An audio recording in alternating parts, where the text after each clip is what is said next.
after I left. We're going live right now.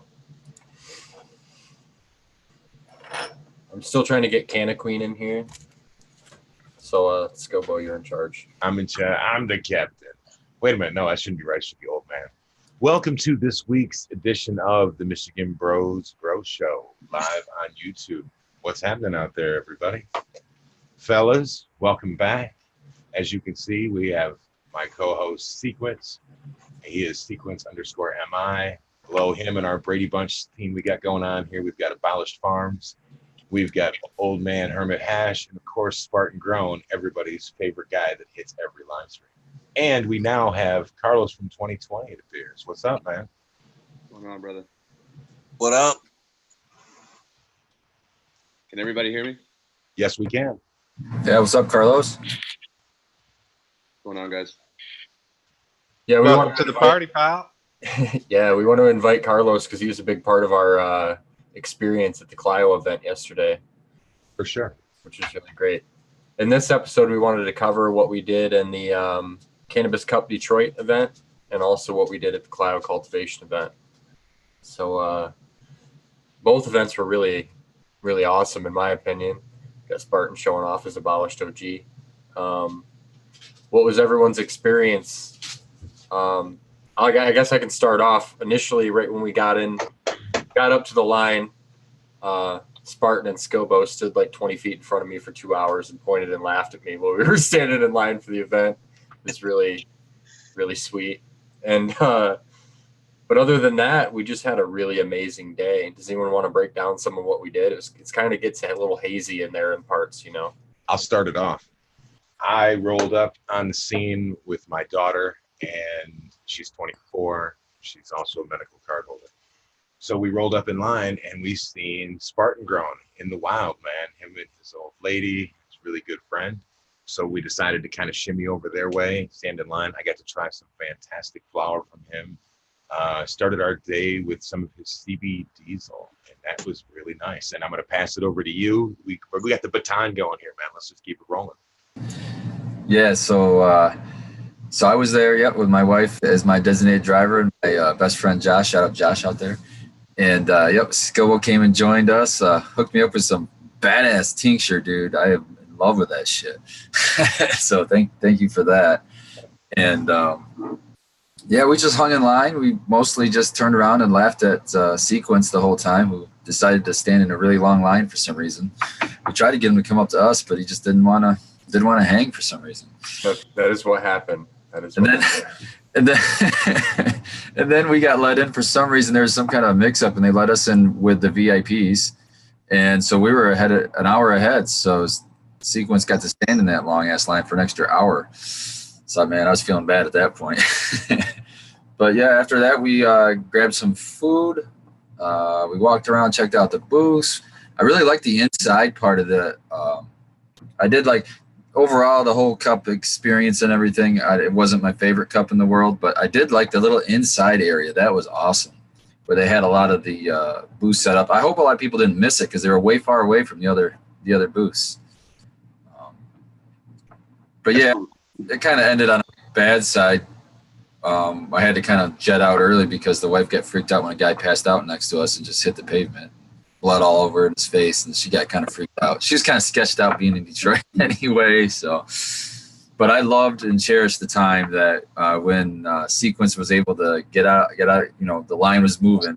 The meet up there with my man was there. Eagle Gardens was there, and Eagle just passing out these monster joints. Let's just stand in the circle. That was awesome. Hold on, I'm gonna go get it. Yeah, finally you guys got to try that lemon lava drop that I've been talking about. That was the same strain he shared with me at Kush Stock in the other cup. And he rolled another one of those. That's the same thing we smoked the first time. And as soon as we got inside of the doors, we all met up. And Eagle gave us all gift bags that contained those joints. And I cracked mine out and shared it with the group right immediately. As soon as we got inside of the door. It only took us an hour to smoke it. Yeah. Then Herman Mann's passing out his edibles. I was passing out some edibles. We were all pretty pretty well medicated. I think I passed out. Well, I don't remember what it was right then. Right at that point, I think it was Death Star or what was it? Sequence. I think it was one of the ones I gave you. I can't remember what the hell it was. You gave him some CBD diesel because I got to check it out. Oh, I got okay. there a little later after you. No, that was tasty. It was cool, the effect too. Like we were telling you, it planed us out because we were rotating like we normally do, 6, 7 big old fatties. But we fired that up and we were really level headed and like ready to go. Like we weren't space case, I guess you said.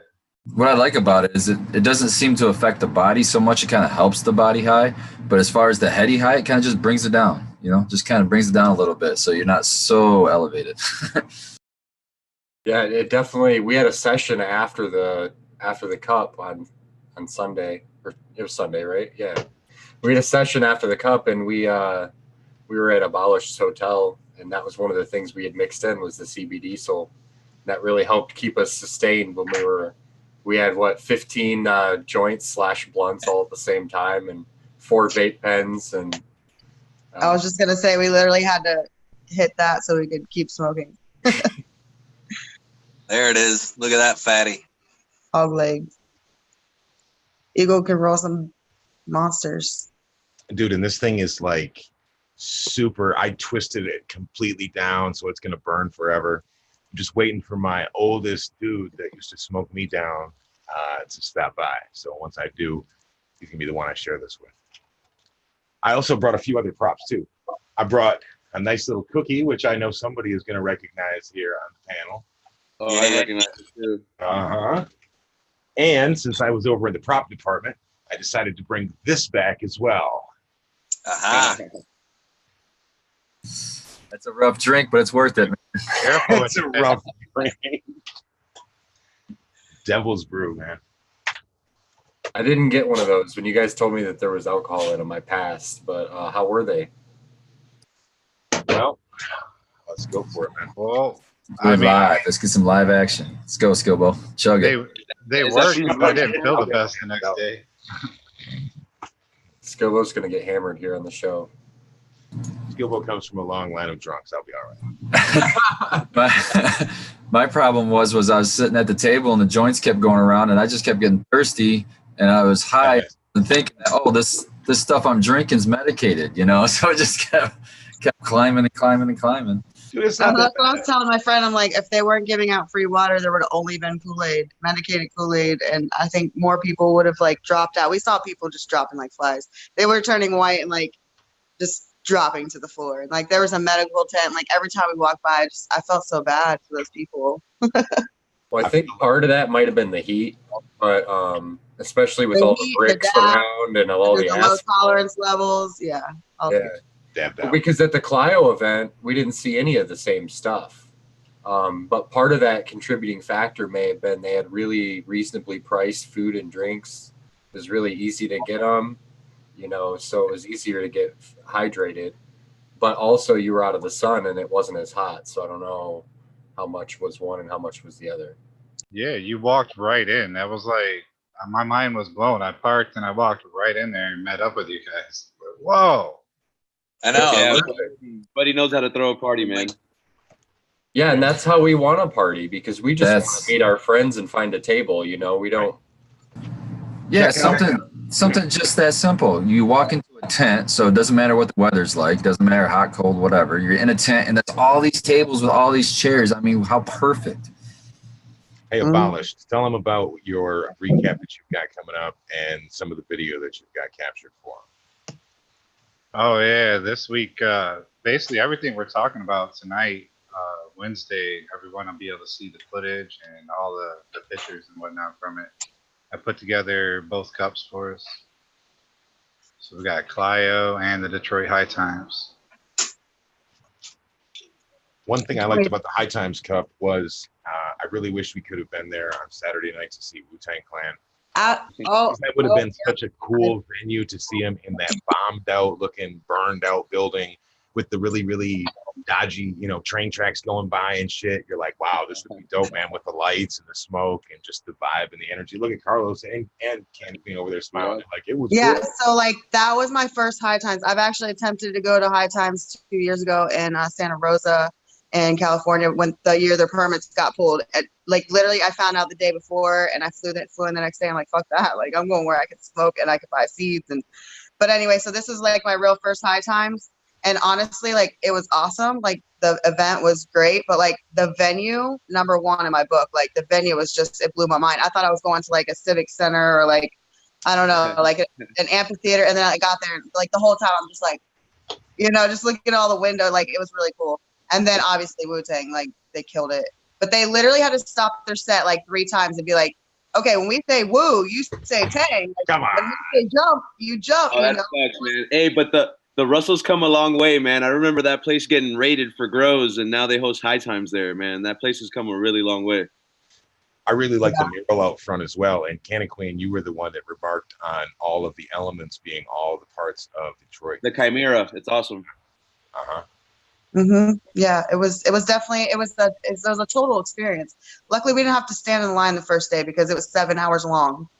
But like we somehow, by the grace of God or the grace of the Canna gods, like we ended up getting like a wristband because we had to go to will call, and like we literally skipped that 7-hour line. Like, I don't know, it was awesome.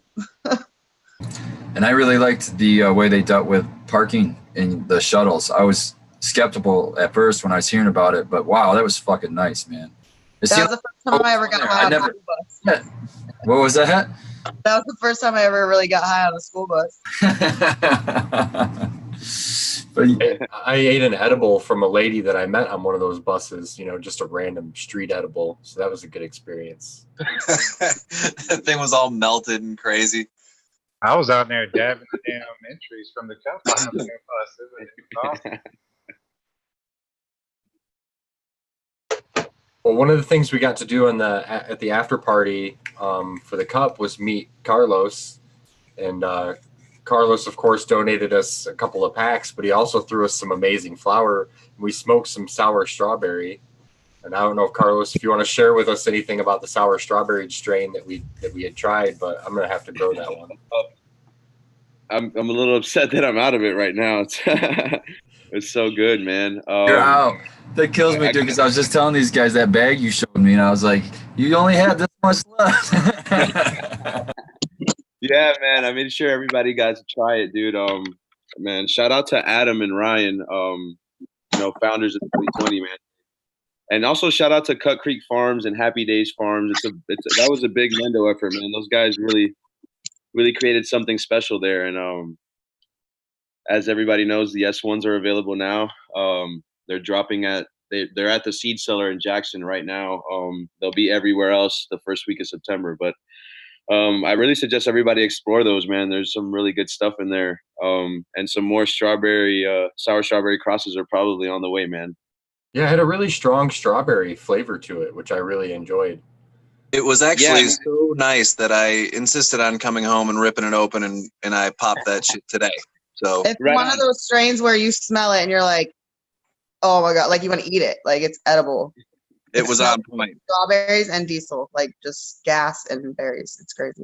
Yeah, fruitolium, affectionately, is what we call it. Well, I want to back up for a second because now that Eagle is here, when we went to the cup, we ended up posting up right outside of the gate because we were waiting for everybody to come in. And so we had this kind of, I want to call it like a giving tree thing where everybody just kind of passed things around. It was fantastic. That's when he comes into the picture because he dropped a lot of different beans on us. And so, Eagle, you want to take off with that for a minute, brother? Yeah, it was a good day.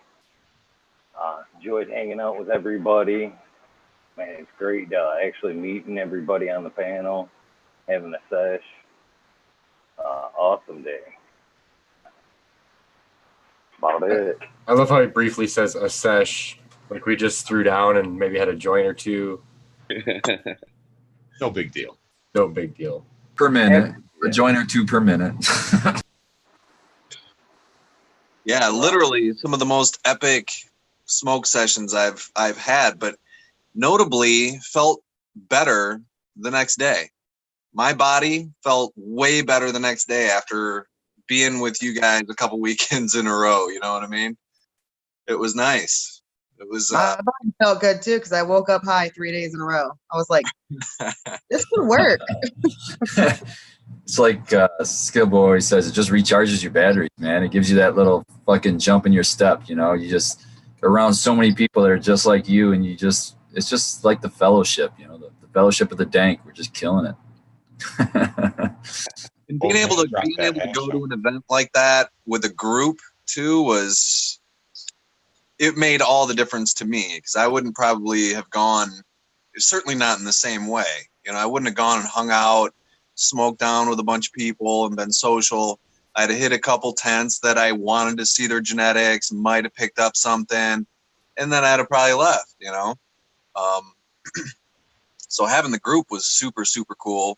Meeting up with everybody, you know, I mean, I was handing out edibles like as much as I could. It was fun, you know, just trying to get everybody lifted, you know, and everybody was on a really good wavelength. Our vibes were all really cool, and I enjoyed everybody's company like a lot. It was a pretty special weekend for me, you know, the High Times Cup and Clio, you know.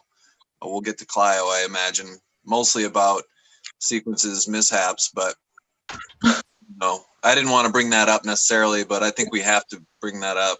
I don't know. There's a blooper reel and stuff about someone, a blooper reel primarily about me, and so I'm hoping to get one. Fortunately, no one was conscious while my blooper reel was happening. Clio. You know, I did not put that together till just now. Now I see the ulterior motive, man, and now he's like, I don't want to be the only blooper reel. I gotta push it off. He just finished an episode with Bear Grylls. So short story time, like Carlos doesn't know this even happened, I don't think, among most of the viewers. Red Setter Farms, myself, an old man, and a friend of mine are chilling at a table. Red Setter's smoking us out pretty good, just giving us a sample of every one of his strains. At least two, you know, we smoke at least 1 or 2 joints of each one. And I'm like, it's getting about 11 o'clock. And I'm like, all right, guys, I got to go home. I got a 2.5 hour drive. So we go to get in the car, and the car won't start. And I have wireless keys and push button start on the car. So I'm like, shit, the keys are gone. And they weren't gone, but turns out we stayed the night, slept in the car, froze my ass off, woke up like 4 times walking around this place looking for the keys. And when my buddy woke up, because he doesn't smoke like we smoke, like our group smokes. Skilbo talked about this when we were sitting in a group. He goes, you always bring in some stranger and smoke them into a coma and then see what happens. Well, this is what happened. Yeah. Literally 2 p.m. We've got pictures of him. He's done. He's sleeping at 2 p.m. Yeah, sleeping at the table, sitting up. But the sequence said all night long, not even waking up. That dude was lit. Yeah. So we're in the car. He gets in the car and sleeps 11 straight hours in the car, in the passenger seat of the car, on top of the car keys. The whole time I'm looking for the keys. I'm like walking the place, calling Buddy, like trying to figure out when we can get inside. And he's sleeping on the keys the whole fucking time. He wakes up. We walk the grounds, you know, and we're like, oh man, we can't find him. We're going to have to wait. And Buddy was going to show up in like 20 more minutes anyway. We walk back to the car and he goes to sit down and he sees the keys right there. And I'm like, well, if the keys are in the car and the car won't start, the batteries are just dead. And then we got to jump and drove home. It was like the dumbest shit. Could have solved it in like 10 minutes. But yeah, that's what happened when I walked away from you, Red Setter. It was like quite the experience. Well, better that happening to you and Clio than down in Detroit, man. Buddy's just wasted. Great point. Yeah, actually. Yeah. I didn't feel uncomfortable at all sleeping in the car. We were right next to some other people. Right. The funny thing is, too, me and Red Setter saw you walking by like an hour after you said you were leaving, and I didn't really put together what was going on. You know, you looked a little confused. I thought, wow, he must just be picking up that last gram or something before he goes. And but yeah. No, I just didn't want to hang out with you anymore, man, and I was just over it. This guy's being modest. He survived all night on Spartan's cookies and bong water. Shit, he'd have been lucky if he could have got some Abolished Farms Kool-Aid, which was the star of the show for several people. Hey, that was really bomb, man. That was awesome.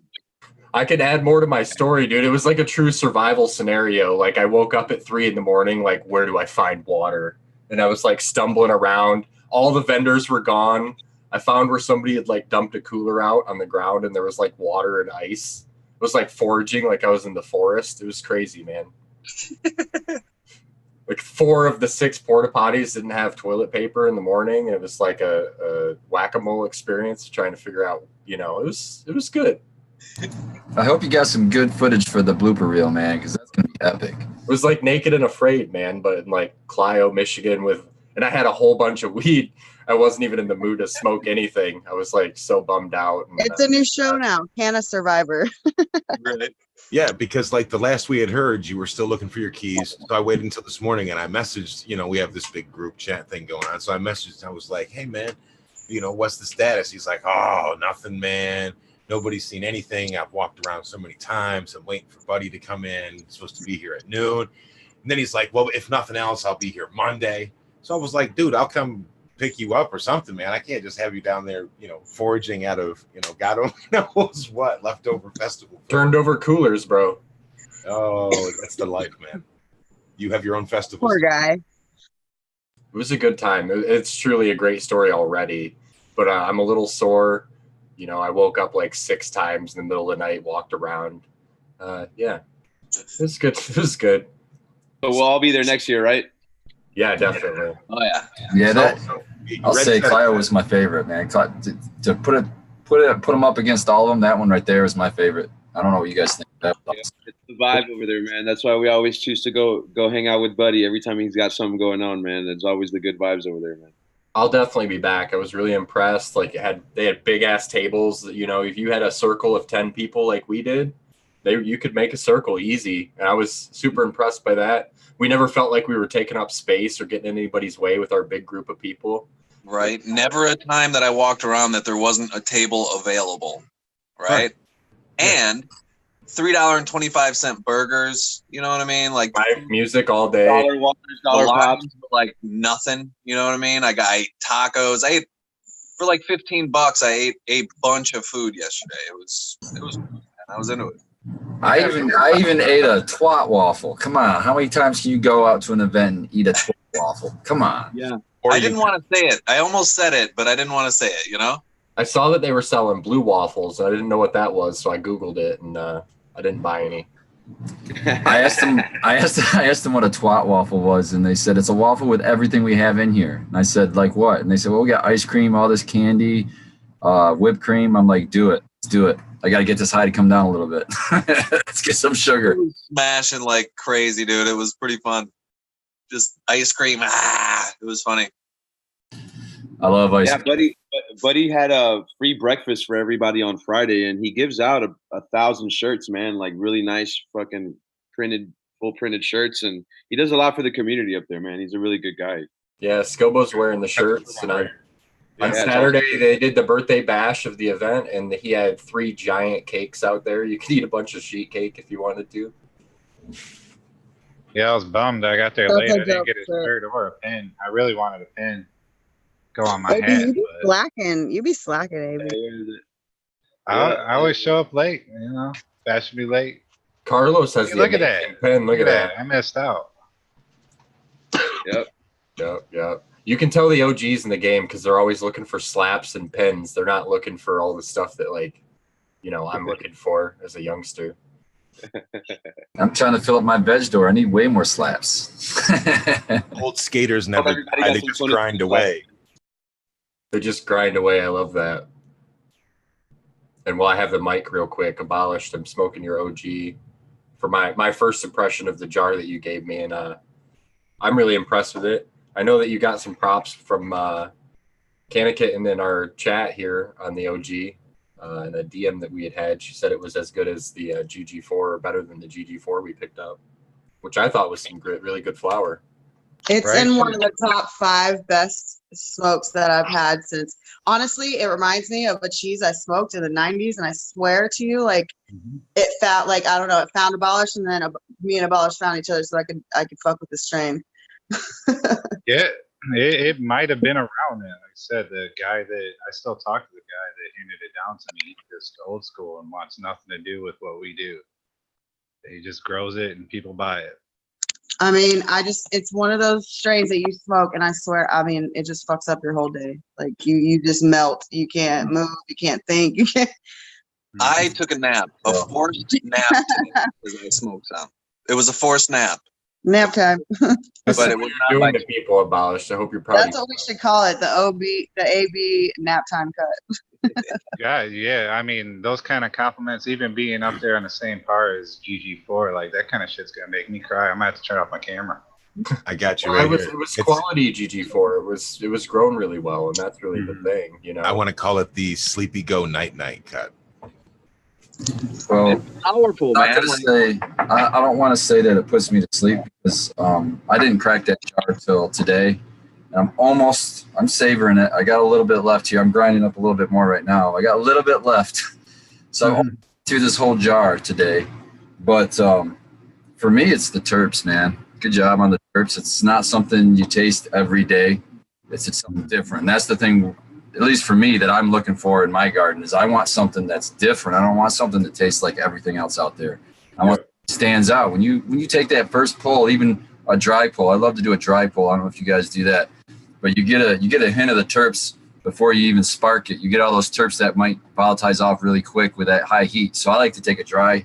And dude, this stuff is, and I always like to do it in a joint first too when I'm doing it. If I'm really trying to be all contour-y, you know, for me, I get the best flavors just straight out of a joint, doing a dry hit. And that's going to give me an idea on terps right away. And actually, more to that, the bigger the joint, the more flavor you get. Like if you get a big one, like what Eagle was handing out, a lot more representation of the flavor. Yeah. I knew exactly what it tasted like as soon as he handed it.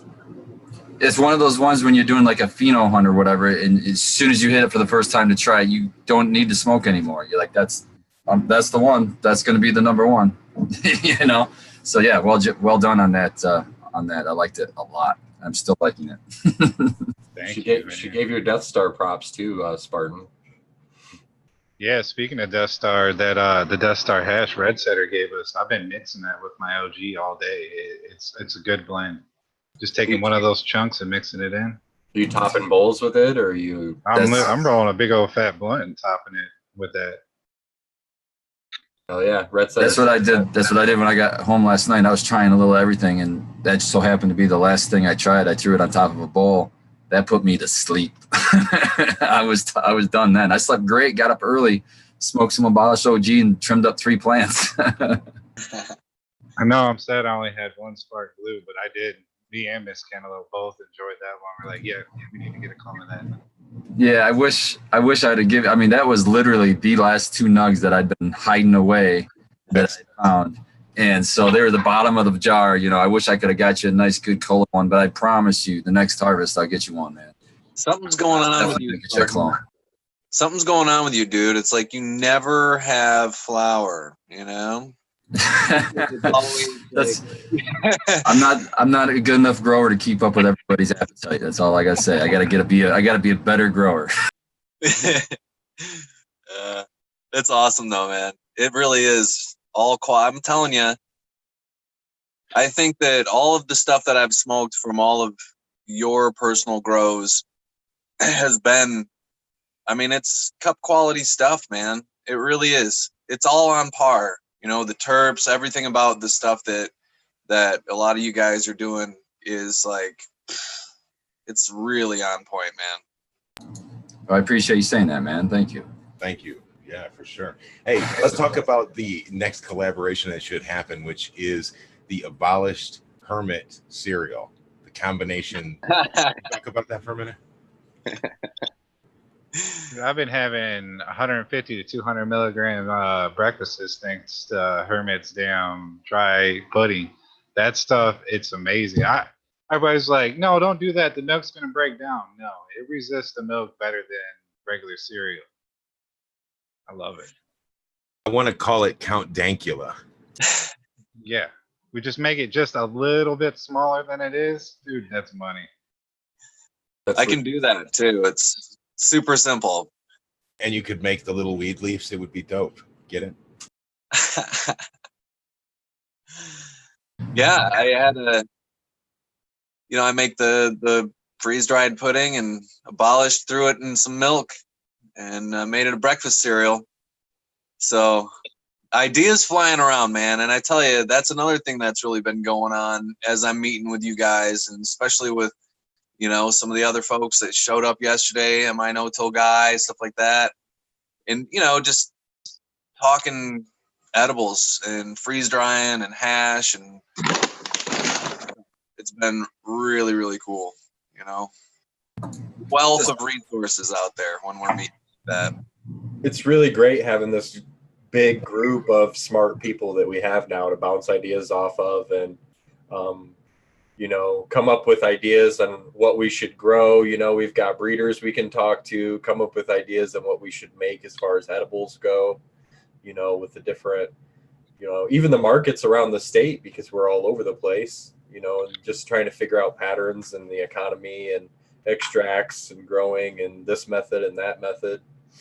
Dude, I sat in the middle of such a cool conversation yesterday talking about hash and freeze dryers. Do you want to talk about that, old man? Yeah, we were,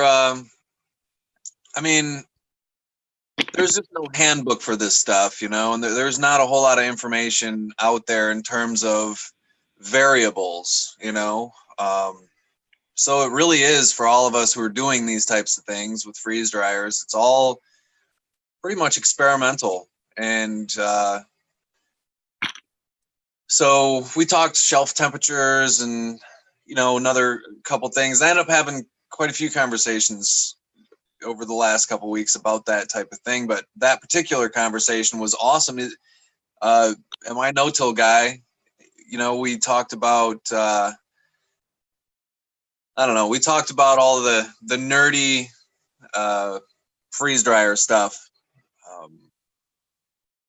But it was great. It was good to be able to bounce some ideas. He was the first person I met that actually has a freeze dryer who's actually doing what I'm doing. I guess I feel like it shouldn't be as rare as it is, it's just a freeze dryer, but it seems like, it's a commitment not a lot of people are wanting to make, but I got to taste somebody else's freeze dried edibles and they were fantastic, and I was slightly jealous, but it made, it's like driving me, man. I came home with a million new ideas, and I'm super, super open about everything I do, because I don't, I don't feel like anybody's in competition.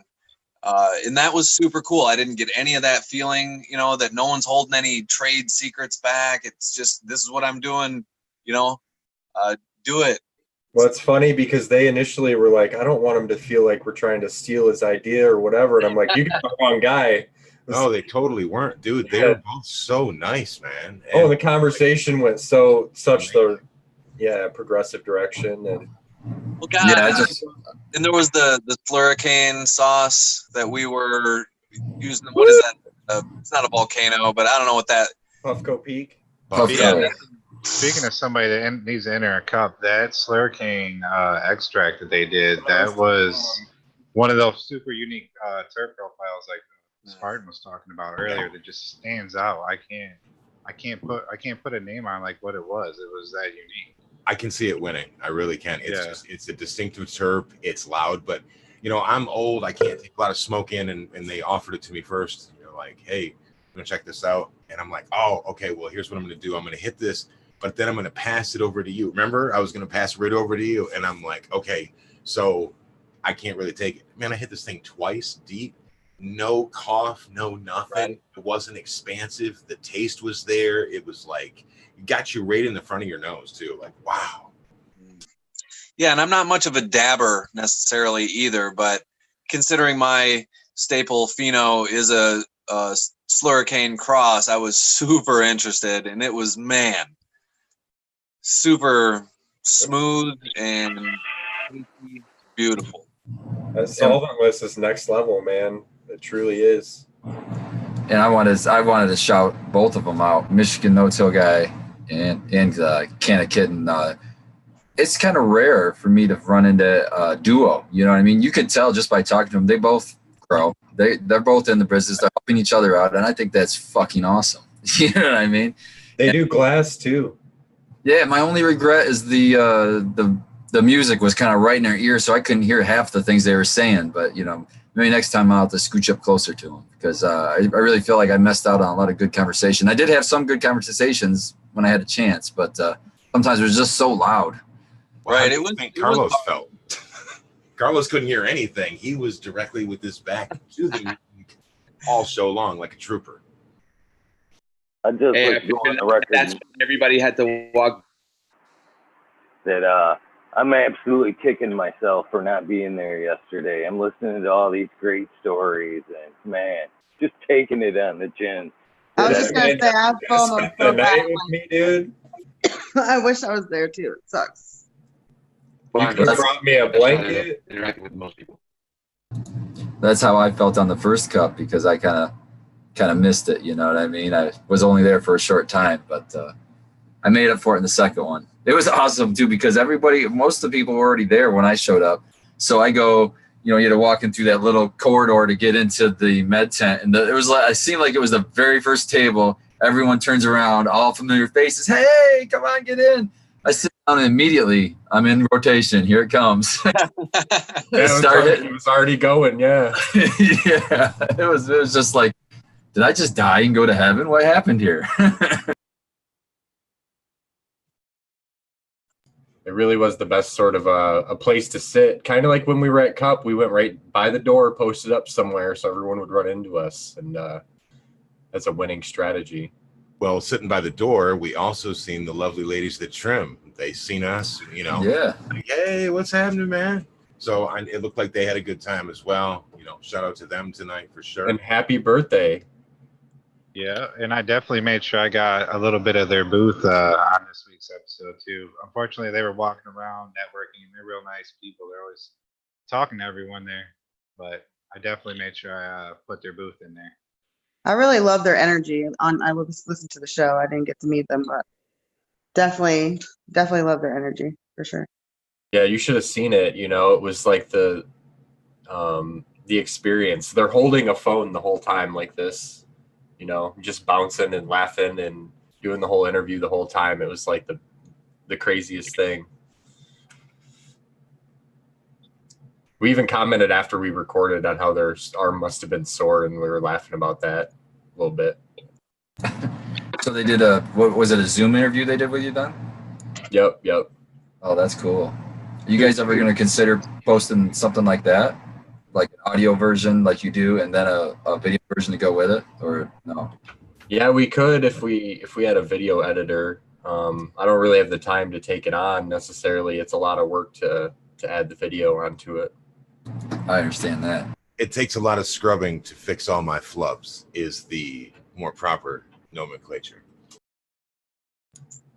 Not to get too far into it, but yeah, everything from, the connection quality to intros and outros and, taking out pauses or somebody says the wrong thing or repeats themselves or makes themselves look silly. I take all that stuff out of all the interviews. So I would want to do the same thing for the video, and it's just time consuming to do so. Look at all the swag I got.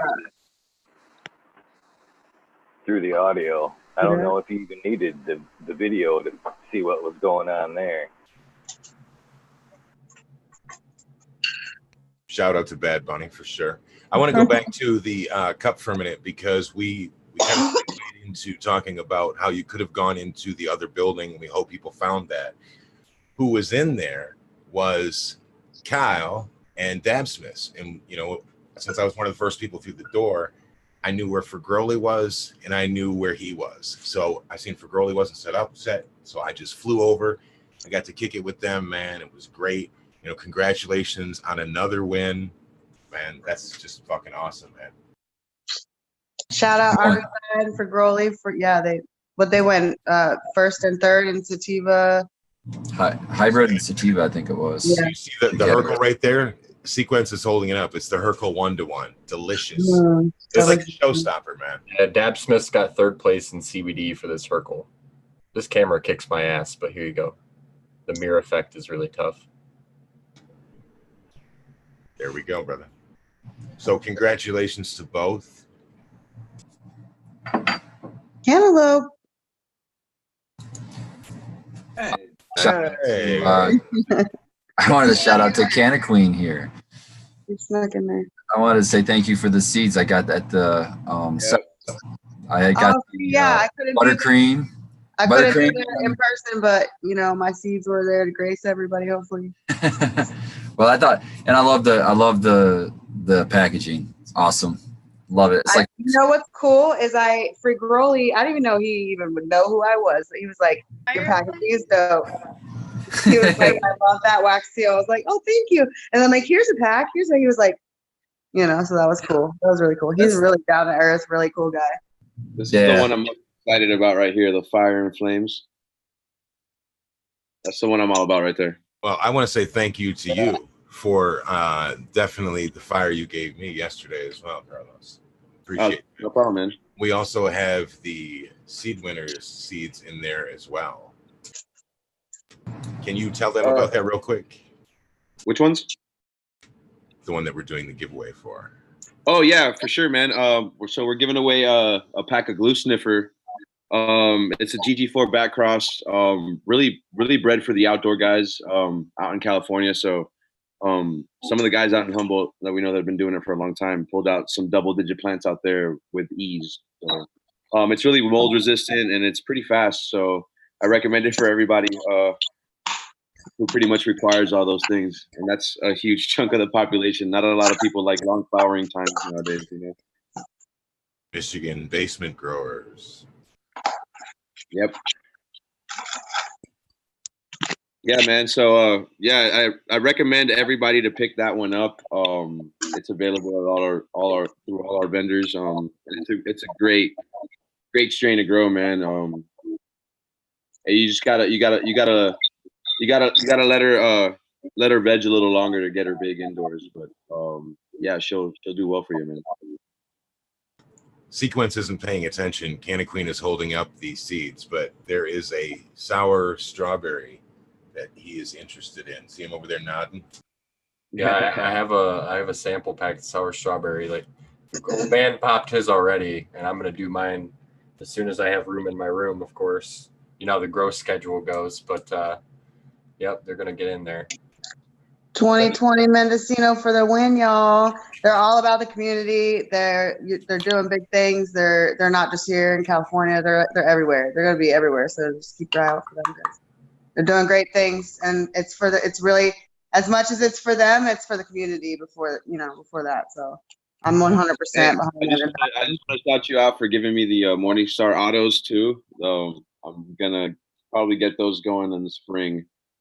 And then I want to shout out Spartan Grown.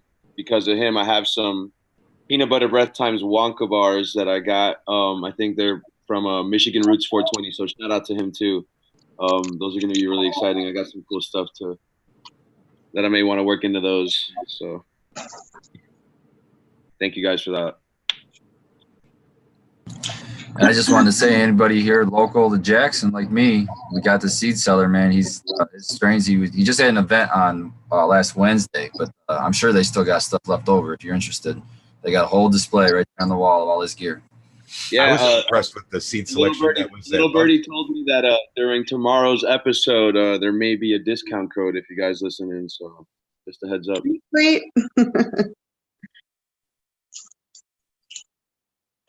Yeah, I want to ask everybody what was their favorite part of like the cup and what was their favorite booth. Like, I want to hear. What was everybody's. I think everybody else wants to know too. You know, I want to live vicariously through. I'm gonna take the sellout route. So to be completely honest, like I said in our chat, we could be hanging, outside the gates of hell, and I think we'd have a great fucking time. Doesn't matter where the hell we're at. It's just we're together. So my favorite part was when we're all together. That was my favorite. Yeah, favorite part, favorite booth are definitely be two different things, right? Yeah. Like favorite parts, definitely all you guys. I have a booth I want to shout out myself. So. Yeah. I don't know about booths. Let me think. The only real booth that I was most impressed with was the food at Clio Cultivation. That first one that was selling those steak quesadillas. Oh my God, to die for. To die for. You ate those tacos? You ate those Yeah. tacos? Oh, Lord. Dollar Oh. Fago, y'all. Dollar Fago. Oh God, so good. I got a strong Spartan stomach. I can take it. From the cup, I mean, I think the Lebanese hash was a really cool thing. You know, I think quite a missed few of that. us hung around that tent for a little while and got a little wasted there. That was fun. You That know, was a I took cool that. You know, Eagles got some in front of them. It was a cool moment, that hashtag was. it was cool because I think, again, it was a group thing. You know what I mean? Like we were all able to hang out, and that dude was super chill. It was just like, yeah, just keep smoking, you know, and we did. We just kept on smoking. It was funny, yeah. We all took our one hit or whatever. And he's like, "Nah, go ahead, finish it up, get high." It was funny. All right, I hit it like 15 more times. Right? Don't got to tell me to. That was my favorite booth, I think, is in terms of an experience, right? That was like a booth that I had an experience at. And I thought that was really cool. You know? Those are the memorable ones. When Skilbo talks about the previous cup we went to, he talks about going to the cocoa extracts and watching a guy get a really big dab, and the guy that gave him the dab just kind of waved him away, you know? Those little experiences are what you remember, you know, more than, you know, I walked up and got a good deal here or whatever like that. Like I'll remember the Clio Cup going to the 2020 booth and smoking down with those guys and being able to tell a story that I got to hang out with breeders and they pulled their butt out and smoked it with me and all of that. You know, that's memorable stuff forever, right? Right. Definitely. You smashed it, huh, Skilbo? Nice. She gone. Hey, somebody I want to give a shout out to is T-Dog the artist, man. I picked up one of his shirts. I was waiting for him to release those. I'm super stoked that he's been building his brand, man. He's a great guy, dude. Dude, I recognized him as I was rolling in with Sequence, and I was like, bro, it's fucking totally T-Dog, man. So we went over there, and he had just bought a new, like, canopy tent from, you know, up the road. So we helped him put it all up and set all of his gear out, got to talk to him. It was really, really, you know, he's like one of those cannabis community people. He does really, really awesome art. I love his time lapses, if you haven't seen those on Instagram, but he's a really, really nice guy, man. So the question is, did you ask him if he'd do the show? I've talked to him about it previously, and we're probably going to touch base this week. So I got you. Sweet. All Yeah, right. I wanted to do one of our shirts and feature it as one of his strain. Dude, everybody wants that. Yeah. I What think I'm strain? getting closer to convincing him now. What strain would you pick if you had your choice? I think he'd agree it'd probably be the Sour Snow. So it's either that or maybe Bad Girl. Tell you what, we got to smoke the Sour Snow, and I'd agree that it's worth being on a shirt. That's for sure. I just have to say shout out to Frigoli because he's in the chat. What's up? Yeah, what's up, Frigoli? I see you just jump in. Yeah, we were talking about, shout out to you for Groli. We were talking about your wins at the Cup earlier. His ears must have been ringing or something. Yeah, congrats, man. Team Fanny Pack entered the building. Oh yeah, Fanny Pack squad. In the house. Debate is now over, though, right? I mean, after the Keys loss, I think it's. Yeah. Well, he needs mitten clips, is what he needs. Yeah, you know, and Frigoli missed that story earlier, so that's a bummer. But yeah, I have to go back and watch it now. I need mitten clips or something for sure. It was You gotta get one of those lighter leashes, but for your keys. Yeah, I need like one of those teddy bears you put on your kids so they can't run away. It's got the leash on it.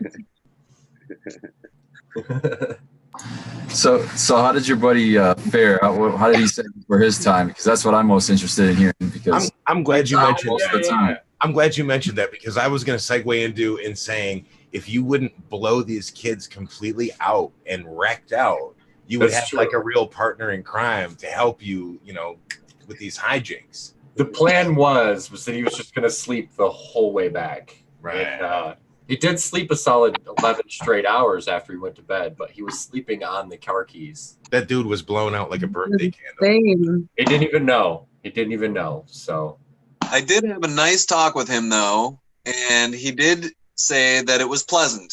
It was not an overwhelming, horrible, like I'm passed out, not having a good time. yep. He was just relaxed, We talked about that. We were like wondering if he, because he did go to sleep, if he was like, or if he was enjoying himself. And he said he really did have a good time, and he was thankful for the good experience. And he was really sorry that he caused us to stay over. And, But you're officially the person that closed that thing down, though, bro. Like, you go down in history as the dude that closed the show. You got a story forever, man. You got epic experience, and you're okay. We're happy to see that. So that's awesome, man. it was a good time. So the moral of the story is, if anything goes wrong, sequence at the next event, like check the dude that you brought. Right. Yeah. Because the first guy was so blown that he literally was smoking it. And you know how, like, when you get a joint down to a roach, you'll throw it on the ground, you'll stomp it out so it doesn't catch anything on fire. He did that reaction with a half a blunt. I Just was gonna completely say, stomped it out. we have to talk about this guy because he was cool as shit. I feel so bad because I can't remember his name, but it was Bad Buddy's friend, okay?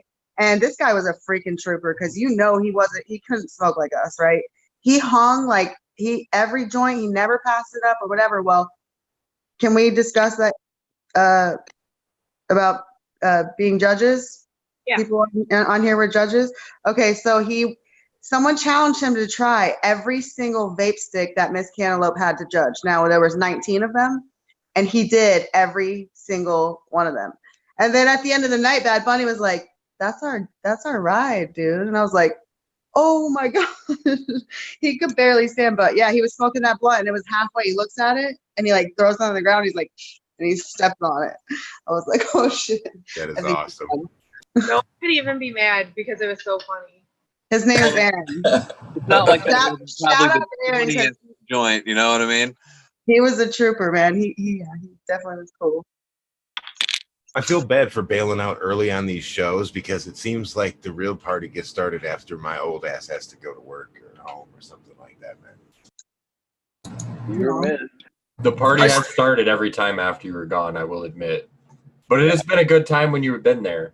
We've had some great sessions when you've been there. Yeah. I have. You know what my favorite time was? I don't know, man. I can't really pick because I'm either going to say at the entrance, when we all got together, that was just rad for me.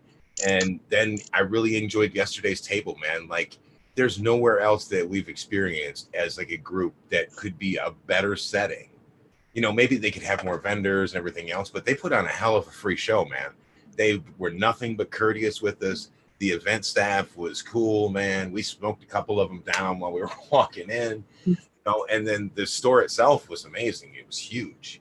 We did actually, yeah. When Scobo and I were walking in, we were smoking, so we decided to smoke with the parking attendants, just to give them some gratitude for what their work they're doing. We threw a couple slaps at them too, remember? And then that was going to tell us about cannabis history as we walked in. Hey, maybe we should do a live podcast at the 10-year one. Yeah, That would be cool. That'd be awesome. Well, hopefully we can get to the point where we can get some kind of remote gear like that. We got a couple of plans. We need to get us a drone because just have it follow us. Like, that would be cool. Everybody's got an old shitty phone they can donate to the cause. The crash, I should say. I'll just film, okay? I'll just follow you guys around and film. I want to say you do a great job of always cataloging these events, Miss Cantaloupe. You get like the best pictures of everybody. They're Back all off my like, logistics, girl, please. No, I'm just kidding. when we were doing the hash, for example, she goes around the back side of the hash booth when all of us are smoking hash and starts taking pictures from these cool angles and stuff, and then sends them to us later, and we're like, wow, that is really cool. I never think to do I that. feel like I'd be a ghost at most of this stuff. Like, no, Yeah. I don't, You know, once I sit down at the table or we all meet or something, all bets are off. I'm probably not even going to look at my phone for the next 12 hours. You know? Yeah, my phone's away. I'm not taking pictures. I'm like, I want to smoke this hash with my buddy. And she's like conscientious enough to like keep it done, which is hard to do. I just feel like when I get really high, I get more like observant and prefer to be on like behind the scenes kind of thing of it all. Plus, we never do anything cool. Like, this is the coolest stuff we've done. I want to like take photos of it and document it. Like, Well, Canna Queen did the secret stash as well, and I mean, somebody is very happy with that, I'm sure. Oh yeah, did anybody find that? I don't think anybody got it. It's probably still sitting there. If it's Detroit, it's not still there. Trust me, it's gone. Okay. Well, I mean, I hope somebody got it, but if they did, I never got any response. But you know, You wrote a note on it, didn't you? So like, yeah.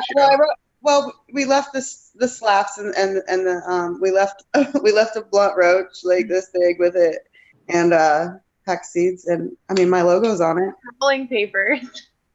Oh yeah, rolling papers. Yeah, that's right. We should have maybe done some clues or I don't know. But oh well, it's okay. Abolish could use some rolling papers. All he's got is blunt wraps at his house. Okay. Abolish is the blunt king, but like being the no-till flavor god, wouldn't you think he would smoke like nut flavor like rice? I don't understand it. Papers, like so confused by it. Well, see, you guys have all hit my OG now, so you see why I can smoke blunts. Oh yeah, punch through it. Well, the last thing I ground up was the citral glue from the plant that I had just harvested that I got from Sequence at Kushstock. Dude, do you realize how many cool events we've gone to this year already?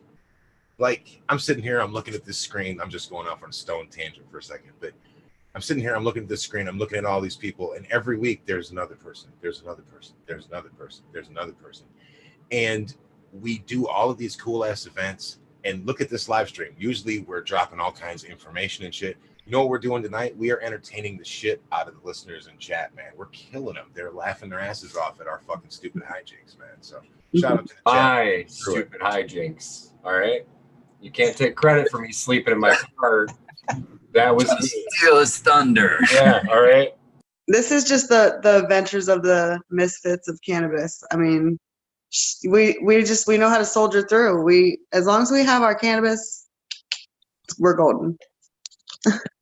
Well, I was kind of gushing at it at the event, and you know, it always sounds kind of hoity-toity, and I hate saying it, but like, you know, I initially approached Skilbo about the idea, and it, you know, to feel some sort of responsibility for having this awesome group of people sitting at the table. It's like I don't know. It's just a really rewarding experience having brought all this together, and then meeting you guys over and over and over, and just kind of building on that's been really rewarding for me. Well, you can't trick people. You can't. I mean, like, you could trick me once or something, but we talk every fucking day, man. We go to these events together. We hang out. We've become more than just a community. I gave everybody that speech in the parking structure. Everybody was there except for Carlos. And I told you, look at what we have like grown together. Look at how this is like in just a short span of time. Look at all the positivity that you have like stumbled into, crossed path with. I mean, you're recharging your battery every time that you talk to these people. I mean, you can talk to a lot of assholes if you want to. I mean, hey, maybe you need that kind of balance in your life. I'm good on it, but go for it. Do you? The balance is talking to all of you guys. We soak in all the assholes in our day-to-day life. I think I can speak for everyone in saying that, you know. You don't meet people with like minds when you're at Walmart. You do meet them with like minds when you're at a cannabis event, though. And everyone when Walmart has a dedicated genetics section, then we might all meet in the same aisle. Right? Yeah, you know. And like, I guess that's the point. It's like when you've got a beard and you're shopping for beard shampoo, the guy next to you is probably shopping for the same shit, right? But you know, so at the cannabis place, you can talk about the thing that interests you both, and you got common ground on that. It doesn't necessarily matter all the other noise in the world. When you see another misfit that is at Meijer buying up all of the dried ice before you can get to it, for all the quart jars. Like, okay, why do you have 50 quart jars and turkey bags, my friend? Here's my card. We'll talk about it later. Well, I think it's really just, like the, like a bar for, cannabis, even more so than alcohol, is it's a social drug. You know what I mean? If you're recreationally smoking, you want to do it around people. You don't really want to do it just by yourself most of the time. So to be, because of the laws, we can't just smoke in public. These events give us that option, things like that. Or when these smoke lounge licenses start going out, we'll have places like Vehicle City Social. I'm sure will be one of the first to get a license like that. We don't have a whole lot of public options. When you're recreating, you want to hang around people doing the same thing. It's these events are kind of the perfect outlet for now. That's all we got. And it's so nice, you guys, like having a group that's so open and like open sources. I've been around for a while, and I've been doing like the different group chats and all that and whatnot. This has been like one of the most welcoming and like open source groups ever. Like if somebody has some genetics, they're like, you want a clone of that? Sure, I'll give it to you. You want to know how to make like the hash water? Well, I can't even take credit for that, because that's like one of the things that came out of this think tank we have here. Like everybody throwing in a little bit, like, hey, let's try this. Like, fuck it, I'm about to run some hash. I'll try it. And it ended up being amazing. And I'm not holding back. I love how.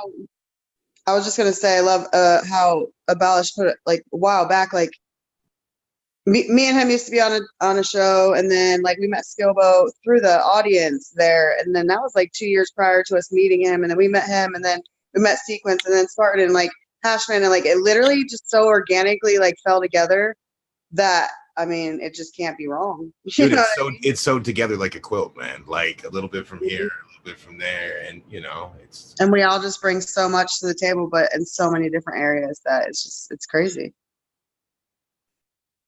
I really like two of the particular people that I could speak to that I really broke down with at these events was Old Man Hermit Hash. He and I really went around specifically like by ourselves looking for certain stuff, really kind of bonded, I guess. We didn't quite hold hands yet, but I'm working on it. And then me and Eagle, we're this close. Me and Eagle, though, same thing, we kind of get together and talk about stuff on, different subjects and different tangents than everybody else. And I look forward to building those relationships with everybody as we keep on doing these things. It's going to take a long time for Skilbo, because he's always in bed well before that stuff happens. No, I'm old and I work. Like, damn, it kills me, man. I shouldn't leave so soon, and I really need to address that situation the next time and just say fuck it. Absolutely. Fingerlick Spinus in the chat. He stopped me in the event, and we just talked for like half an hour. It seemed like it could have been 5 minutes. I don't know, but we just talked, and it was really great experience. And I know that you had met him already, Skilbo, but I hadn't done so, and it was really cool to know that he drove from states and states away to come to our event and chill and party and hang out with us a little bit. It's kind of a rewarding thing. Yeah, the next event, I'll make sure I pull like a Ricky from Trailer Park Boys and make you like a 5-hour energy. Yeah. Yeah, you need a nap and a snack bag, Abolish. Yeah, I do, definitely. Like if I don't get my breakfast next time, I got you, buddy. I don't have a snack or breakfast before the cup, I'm leaving early. Because I'm not waiting in that line for food. I'm just not a line person. So what's the story? What's the story on this High Times Cup? I keep hearing rumors. There's a third one coming. Has anybody else heard this? Oh man, really? Croptober, right? Croptober. Hey, while we're thinking about that, can I give a shout out to Mrs. Spartan Grown for being absolutely a kick-ass designated driver, and she's always got your back, bro. Super nice. Oh yeah, yep. That's why I bring her. She's my better half, So I gotta have her there to balance me out. But it's just so cool because I can just relax, be me, and not have to worry about holding back. I can consume up to my limit. It's just nice having that you know, I don't have to worry about losing my keys. I don't have to worry about all those things because I've got her basically making sure I'm okay. What does she think when she's sitting at our table and like all this is going down? Does she like talk to you? Do you guys get back in the car and she's like, you know, all your friends are just kind of insane?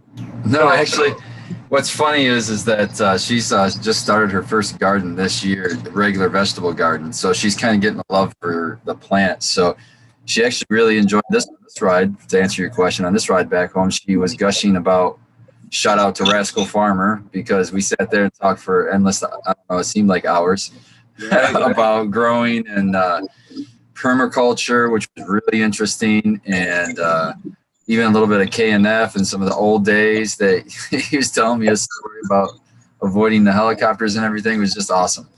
But anyways, him and her got to talking a lot too, and about just how we did like a lot of mini hugel beds out in the garden this year, and we were growing vegetables out there. So they kind of hit it off. So she was kind of gushing quite a bit about Rascal Farmer and how much she liked him and enjoyed that chat. And then she said she had wished she had sat closer to Connecticut, and she said because she could tell that she knew what the hell she was talking about with growing, and she couldn't hear her. She said she just couldn't hear her, and she wished she could have. She said she was worried about thinking that everybody thought she was rude and kind of aloof because she's sitting back, but it's just she couldn't hear, you know. So. No, yeah, I thought she was awesome. I was just, you know, you're always kind of curious what the sober person at the party thinks, you know. But like, are we just a bunch of assholes and like? Just, no, when we were in line at the cup, I would have talked more with your wife, but there was a guy sleeping next to me, and I couldn't hear much further than the sleeping guy away. It was. That's a very valid point.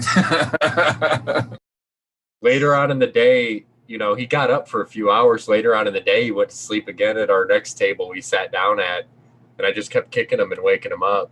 That was before we left. It was so funny. He had a lot. He was. Well, I see he smashed one of my cookies, and he'd already been pretty much wiped out before that. So I was like, commented on that today though. He goes, I was hungry and I ran out of money, so I ate that cookie. And he goes, that was so no. Dude, he's got a story for the ages, though, for all of his cats and family members. He thought that cookie was delicious, though. So they are delicious. They're fantastic. Hey, I got one right here. All those left. Saving it.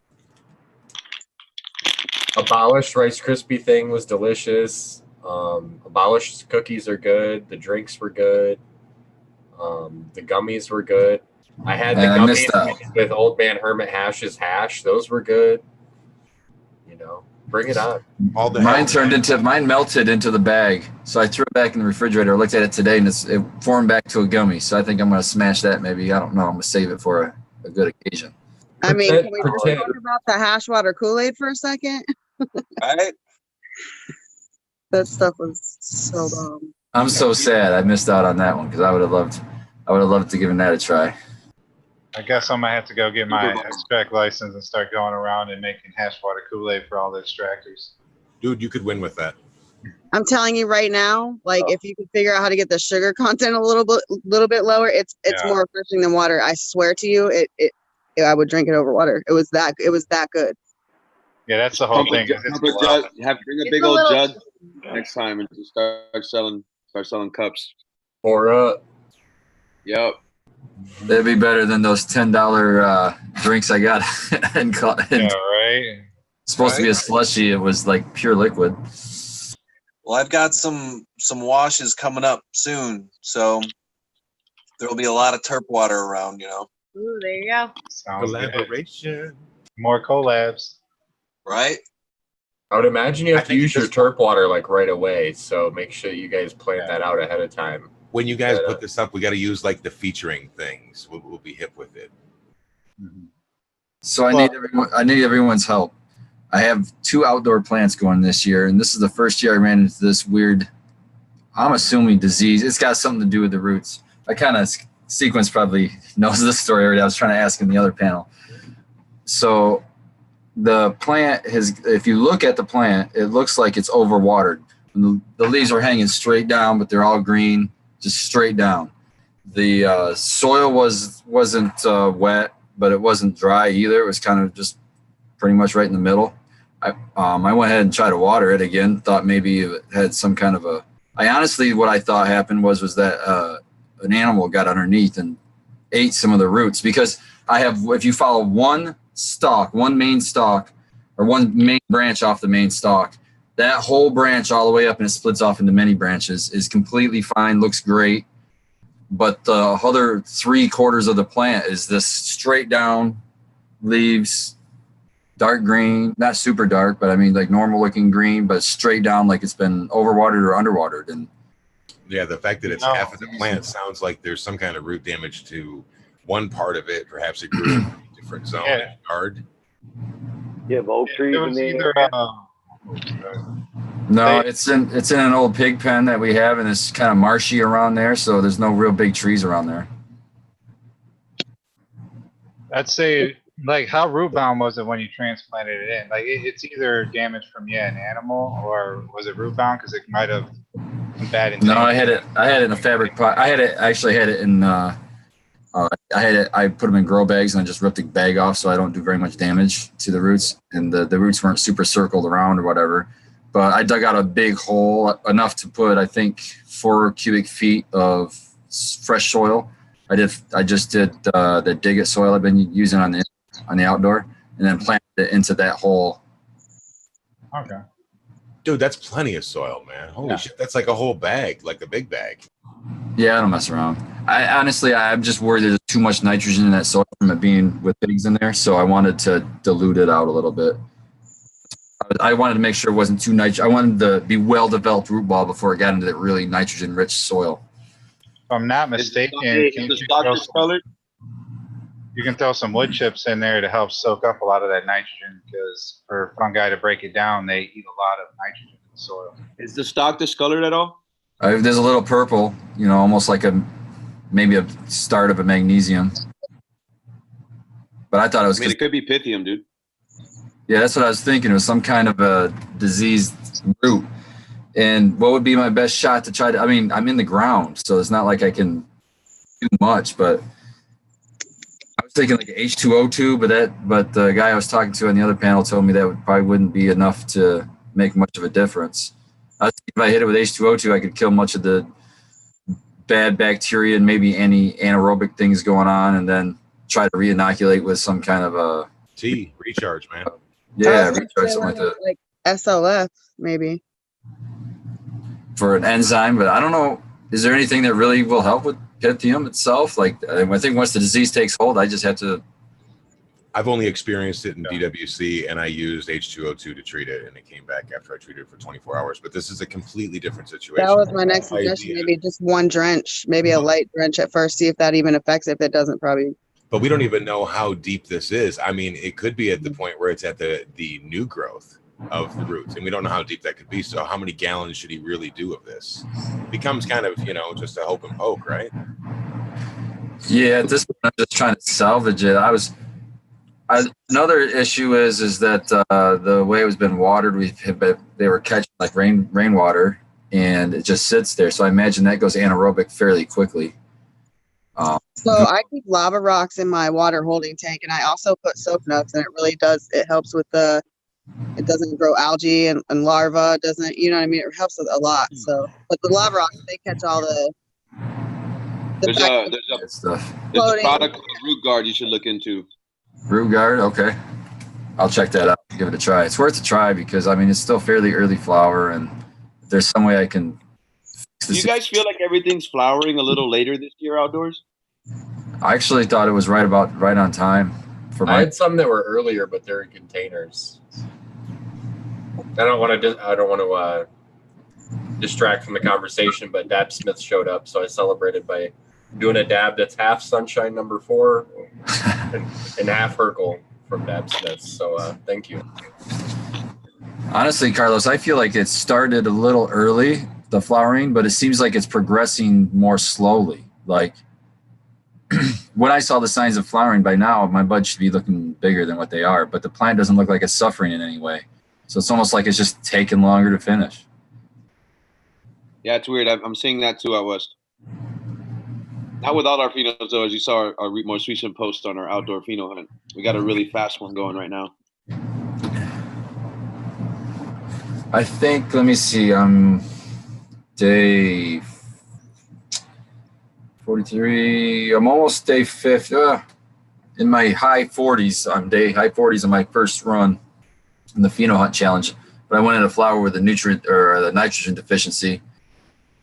And I'm running organic. I didn't want to hit it with a whole bunch of nitrogen and flower, so I just let them run. The leaves I've got a little bit of green towards the top, but I've never seen a leaf fade any more than yellow before. And I'm getting them to fade almost white. Like there's no chlorophyll at the tips at all. And I just thought, well, at least this is going to give me a good idea of what to expect flavor-wise. And it's going to be the smoothest smoked I've ever had in a long time, I imagine, too. It's going to be like no chlorophyll at all. But I was going to ask you how far along you were, man. Yeah, I'm almost day 50, so a few days away. And then, but I mean, the buds are still looking good, and they just look a little bit stunted, like a little bit like they could have been bigger if they weren't so hungry when they started. That's kind of why we give everybody time to run them again, dude, because it's like you can't really find your keeper on one run. You got to run them 2 or 3 times, you know? Oh, right. Yeah, I was gonna run as many runs as I can. And the way I am perpetual is like I'm only taking 2 months per cycle, so I can kind of cycle through them a little bit quicker. But yeah, I'm going to take as many cycles as I can and really try to nail down the one I think's the best that I have. But I'm sure Adam's tuned in right now, and he can maybe comment in the chat. But I think we were looking at maybe February for the turn in. Yeah, I got a message, and that's what they told me was February. So I was stoked. I was like, yes, I got so much more time. Yeah, and shout out to Science for donating the light for that, man. I can't wait for us all to pick the winner and to name it together and get that cut out there to everybody, man. It's gonna be sick. I'm so excited. Ask you, especially while you're on here, how did that pheno? Didn't you do like a pheno hunt, not grow off thing, but it was like, was it a grow off? Still going. That's what he's talking about. It's still going right now. Oh, okay. Yeah, that's what I was talking about. That Pheno Hunt Challenge. Yep, we're gonna turn in February, and then I'm not sure when the event after that. When everybody turns it in, that's when we'll release the lineage, and I think you guys will be really excited. And then whatever's left over of those seeds, we'll probably release, but probably put out most of them out in Michigan, you know, for everybody to get a chance to find their own pheno. We'll put them in our garden. Right on. What's up for Broly? What's up, buddy? Hey, welcome to the panel. How we doing, guys? Give me a moment here to get set up. I just built a new PC, so I don't know what is and is not working. Looks like we're good, though. Yeah, you sound great, man. We saw Fergoli in the chat. We're talking about the cup, so we wanted to invite him on so he can share with us his cup experience. He had quite the roller coaster ride, of course, of winning awards, the joys of winning awards and all that, and then the negative of running out of dabs and being bummed out about that, of course, I'm sure. Dude, that was the first time at any event I've ever done that we ran out of dabs to hand out. Like I've sold out of packaged material, but we always had enough to continue the dab rig until we were ready to go home. We straight up were pulling half grams off the shelf just to continue that dab rig until it was just all gone. Everything was gone. I said earlier in the stream that I knew exactly where you were at the cup. I looked on the maps, with the Instagram and stuff. So I was like, I'm going like a beeline, man. The first time I went by, you weren't there. And I was like, okay, I'm not going to get too far away. And I came back, you were setting up, and I was like, okay, what am I going to get today? What is left over for the pickings? And they were slim as far as the concentrates go. But that means you did what every other person there would love to do, which is to lug all this shit to the show and not have to bring anything back but a little bit of hardware. But Abolish had your sample of was it orange cookies in the judges sample, Abolish? Yeah. Oh my gosh. That was our indica. I melted. I was like, oh my god, this is so good. Thank you. I that's unfortunately the only cookie strain I've grown in the last 2 years or so. I had cookies and cream before that. And I think I had a platinum Girl Scout cookies that I lost to my powdery mildew incident of 2015 or 16 or whatever that was. But yeah, I mean, I'm a fan of cookie strains. I'm not gonna lie. I still like that. I still like the kind of the garlicky, the GMO kind of stuff. There's a lot of kind of that chemi gassy fuely side of things that I don't have a lot of experience with growing just because I'm so drawn to the citrus side of stuff. Like the Orange Cookies OG happens to be a nice kind of balance. Well, to speak about citrus really quick, congratulations on winning first place for sativa with Clementine. My favorite citrus concentrate I've ever had. Sean showing off his Clementine with a smiley mean- face. Autographed one? Yeah, man. Let me rip some of that. Hell yeah, Yep. man. Still the best dab I've ever had. I'll Still, join you. This is all I got left. This is the bottom of the jar for me. Yeah, we talked about Clementine so much on our show, so it's really got to be kind of awesome for you to have it actually come through and win the award for you, for sure. Yeah, It's I not mean, all if talk. right. If I guess we can, we've been affirmed now, but that, I mean, it's definitely my favorite too. It's I love the orange, kind of the tangy kind of stuff. I've grown kosher tangy before, which ended up turning into 24 karat gold by DNA Genetics. Clementine, I think also that same family genetics. Growing it for a couple of years now. I immediately fell in love with it. Just once that one, when you first grow a new strain or a new phenotype and you just give it that pinch, a couple weeks in the flower, just to kind of get your idea of what that plant is going to smell and taste like when everything's done and finished with. Like when you pinch it and it's just straight orange terps, and that's just just up your alley. That's like what's my go-to flavor when it comes to this kind of stuff. It's like it's award winning in my own lungs, and then finally we have the award from High Time. So it's quite the honor, and I don't think I could have done it without a lot of support from a lot of different people, you guys included. And yeah, I mean, that's the one I had faith in. I think it's an award winning concentrate, and finally we got one. Well, you definitely know how to pick them. So Yeah, it's all in the nose. I have like the worst sense of smell. That's why I think I can. That's why I think I can pick the terpenes, because see, if I it can't stands taste out them. that I much, can smell them. I'm like the opposite.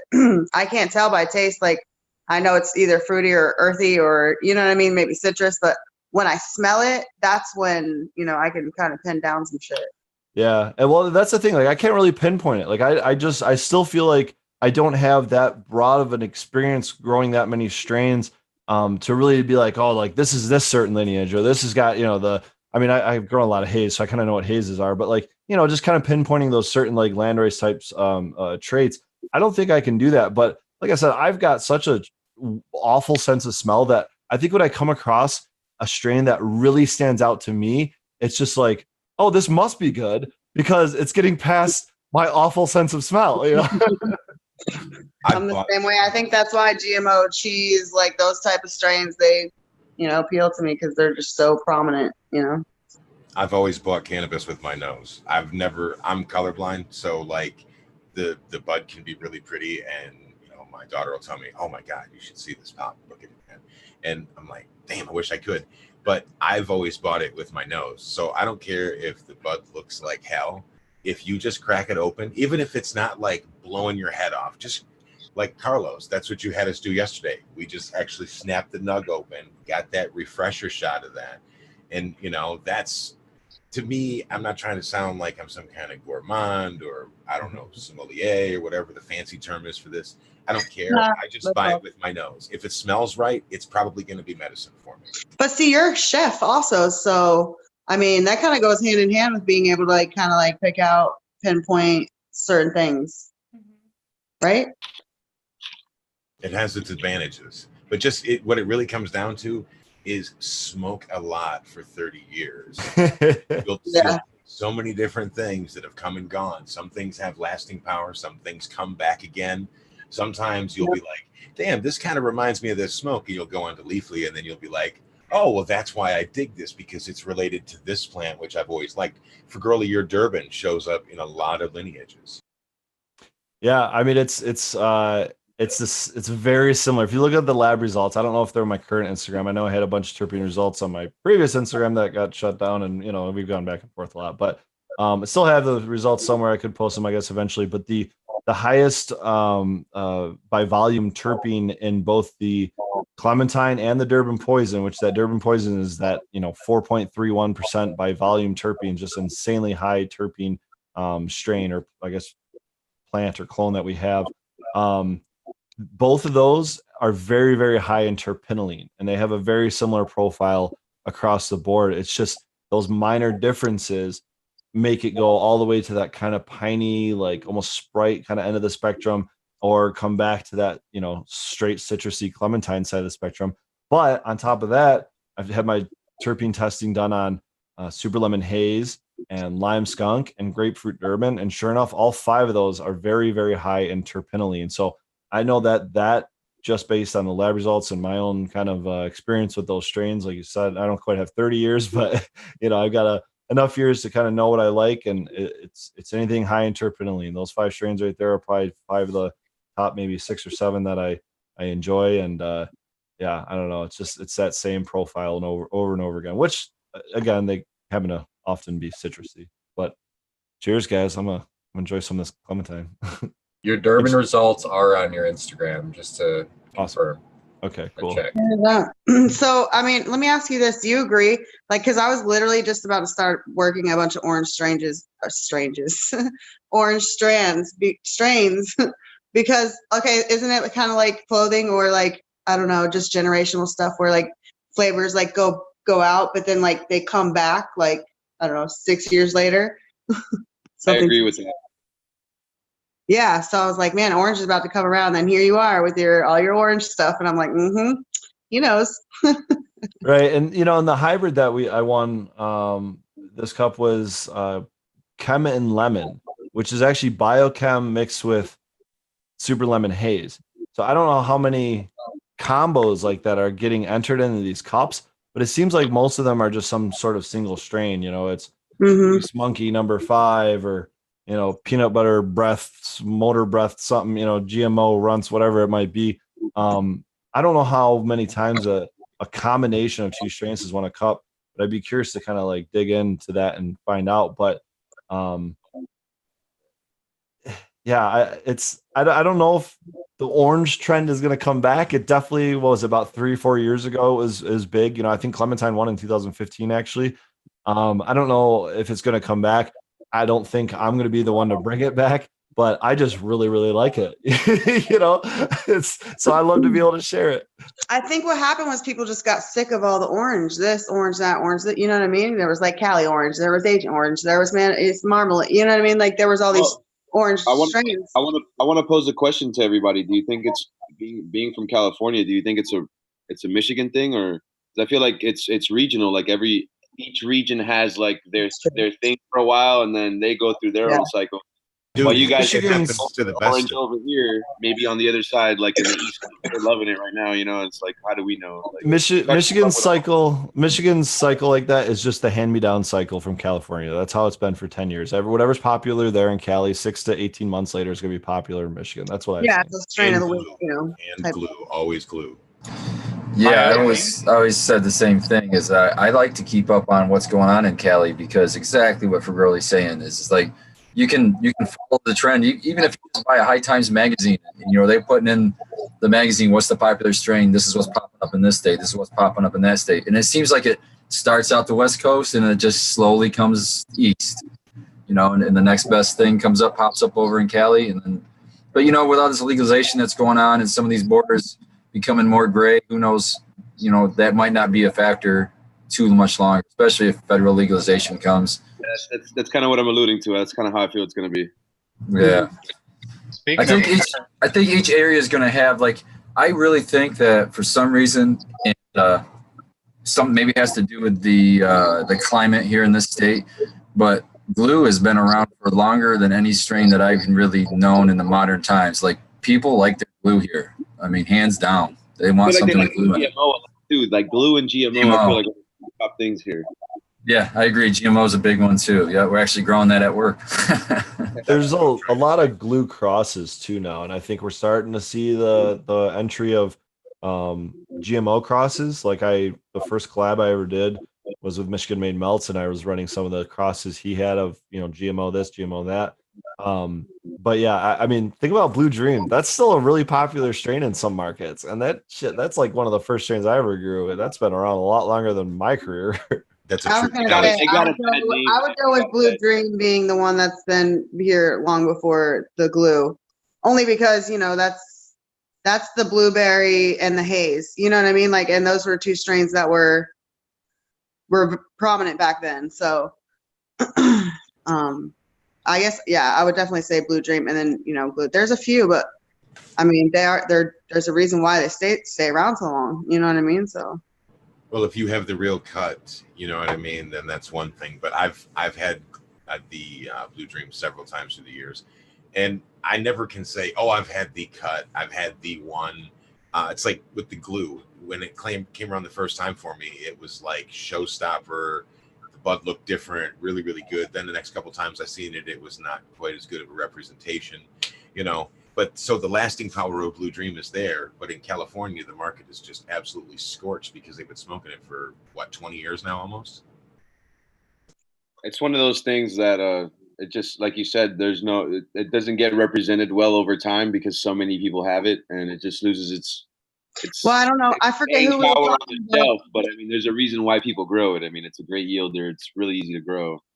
Yeah, I forget who I was talking to about it, but we were talking about how, like, in 2013, Gorilla Glue was like a lime green, you know, frosted nug, and then all of a sudden, like, a few years later, it had like this purple pheno, and like I think even same thing with the 9-pound hammer. Like all of a sudden, like these purple phenos started popping out. We're like, huh, why didn't we see that before? You know what I mean? Like, or like OGs have gotten, I don't want to say watered down over the years, but it's not the same OGs from back in the day that were those kick you in the face gas, like really tiny buds. Now that, you know, you get OGs and you get these real big ball, you know, golf ball size buds. It's not the same, man. It used to be a little different back in the day. But it's one of the I have a white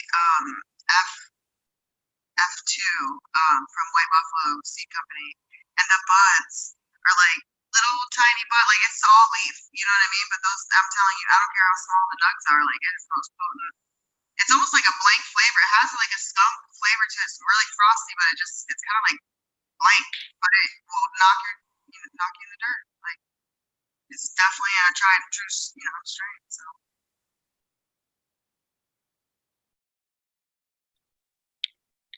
But for Girly, what did you have there? I was just gonna say it's like, you know, you start talking about some of these real like kind of OG strains or just, you know, strains that have been around a long time, not necessarily the OG lineage, but that included, you know, we start breeding and we start breeding and we start breeding and breeding and breeding and breeding, and it's a beautiful thing because we've been able to literally come out of the closet and actually make warehouses full of male and female plants that we can kind of just crop dust each other with and pull out all sorts of crazy genetics with. And, you know, we've been doing this for a long time. And I think it's an awesome thing, but, you know, it's like one of those things where like, let's not forget the land races. Like, please somebody keep those around because maybe, you know, maybe this is the wrong thing to do, but maybe we should take something that's been hybridized over and over and over again and refined, if you want to think of it that way, to the point of something that we really, really like. And then, you know, cross it with some of those landrace strains that are those winners. Cause, you know, I don't know how everyone's doing it out there. And I'm, you know, I only really follow a few breeders because I'll be honest, I don't pop a lot of seeds. I do like one pheno hunt a year and I just perpetually clone. You know, that's kind of how my growing career has always been. But it's always exciting to find new winners. But it's you know, where I feel like we're getting to that point where it's like there's so much to sift through that, you know, like, are we really just crossing for the sake of crossing, or are we actually keeping winners around and really trying to get to something next level, you know? Because I see so many test results that are just like 0.92 and 0.45% terpenes and like, you know, maybe even the low ones. Like, I don't know, maybe it's just my focus on terpenes, but let's find something crazy. And I know there's been a lot of work like CBD and stuff like that, but I want to see check out the strawberry guys. Yeah, you would think that there would be more work on terpenes, you know, more higher terp strains out there for sure. And so I'm being told that my strains are too terpy, and like I'm trying to do exactly what Farley just said. He said, you know, like, okay, say, you know, you have deep chunk and then, you know, it's watered down, crossed out a few times. Like if I find an amazing deep chunk, I'm trying to put that back into it and like sort through it and find, like, start over almost, you know what I mean? So I'm with you because everything is just so polyhybrid. Everything is just so watered down and trying to bring the land races back. Like I have a pure Pakistani indica I'm obsessed with right now. It is crazy. It's X18 White Cross by White Buffalo, but it's amazing. Oh, I love it so much. Do you have any like lab tests for like terpene results on any of your strains like anytime recently? I actually don't. I don't really. I'm just one person. I don't really have like funding for anything, but it's all coming very, very soon. Like, yeah, it's gonna blow. It's gonna blow a lot of people out of the water. Hey, you gave me some of your seeds. You just got to get your seeds into the hands of the right people to, grow them out and then get some testing done. It just takes a few people. I'm very curious. Yeah, I had. They squish well. They're usually really high in THC. They say breeders breed towards kind of like more towards that's geared more towards what I like in a strain. But I also have CBD strains and other things going on. So. What would you consider a good like terpene test result? Like, what percent would be like something that you want to keep around? Since we're talking about that. I think good is over 2%. I think great is over 3%, and I think over 4% is phenomenal. Okay. So anything under 2% is nothing to write home about. Like you better have some like either high volume or beautiful bag appeal or just high THC or CBD or something else there, because under 2% is, it's not bad. I'm not saying it's bad. It's just nothing to write home about. I don't know if it's because I'm a woman, but I kind of breathe more towards the flavor and the smell. Like, I don't know how high it's going to get me till after I, whatever, smoke it. But I was going to say Abolish the Calo grew out my 3 little nightingales, and it literally smells like game detergent. Like it is, it's insane. It's so crazy. We need to collaborate then, because I would love to. I just love seeing the color, the viscosity, the volume, the obviously the aroma of the terpenes when I make sauce with all these different strains. Yes. That's how I determine it. That's what I do. I get it to a concentrate. But when I can physically separate out the THC and the terpenes, and you can just see the difference between the two, and then compare it to dozens of other strains that you've run. It takes a long time to get, through that whole process of vegging a plant, determining whether, the sex. I've been doing it for about 7 years straight, like, consistently. So I know it's taught me a patience. It's taught me, that waiting is the key. But yeah, definitely, I'd love to see what you can do.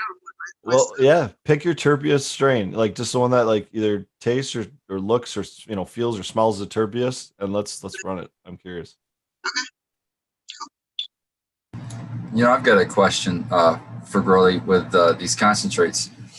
Do you, when you're picking these flavors and you do the mixing thing, are you just are you using any like culinary cues? Like you're saying, well, I know in cooking sweet goes with salty, or I know that's not the case in terps, but are you using stuff like that trying to what's your plan when you're mixing these two? What are you just throwing things together, or you actually have some kind of a roadmap plan that you do, or you're using, or a little bit of rules or whatever when you make these mixes? Because they're all fucking great.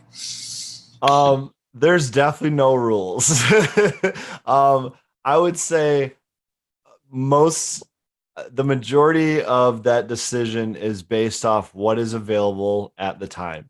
And I try to keep my freezer empty, and I grow perpetually, and I have a solid schedule of harvesting, but not necessarily a solid schedule of what strains are going in when. I try to do some semi grouping, but not necessarily consistently. I'll try to pull like 3-4 clementine down at a time, because I love it, everyone loves it, but like something like a Star Killer or Biochem that doesn't necessarily make the best extract on its own, I might only push 1 through every month or so, right?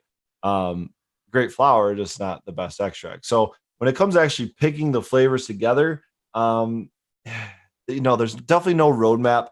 But what I do is like I just smoke a fucking bowl, sit down, kind of look at the harvest schedule, and I'm just like, all right, okay, so I got lime skunk, I got clementine, maybe 2 clementine, I got like a Biochem, a super lemon haze, and a Durban poison.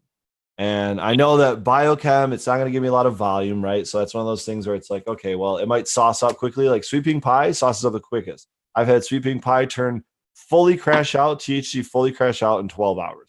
Whereas Durban Poison, it's taken up 4 or 5 weeks before.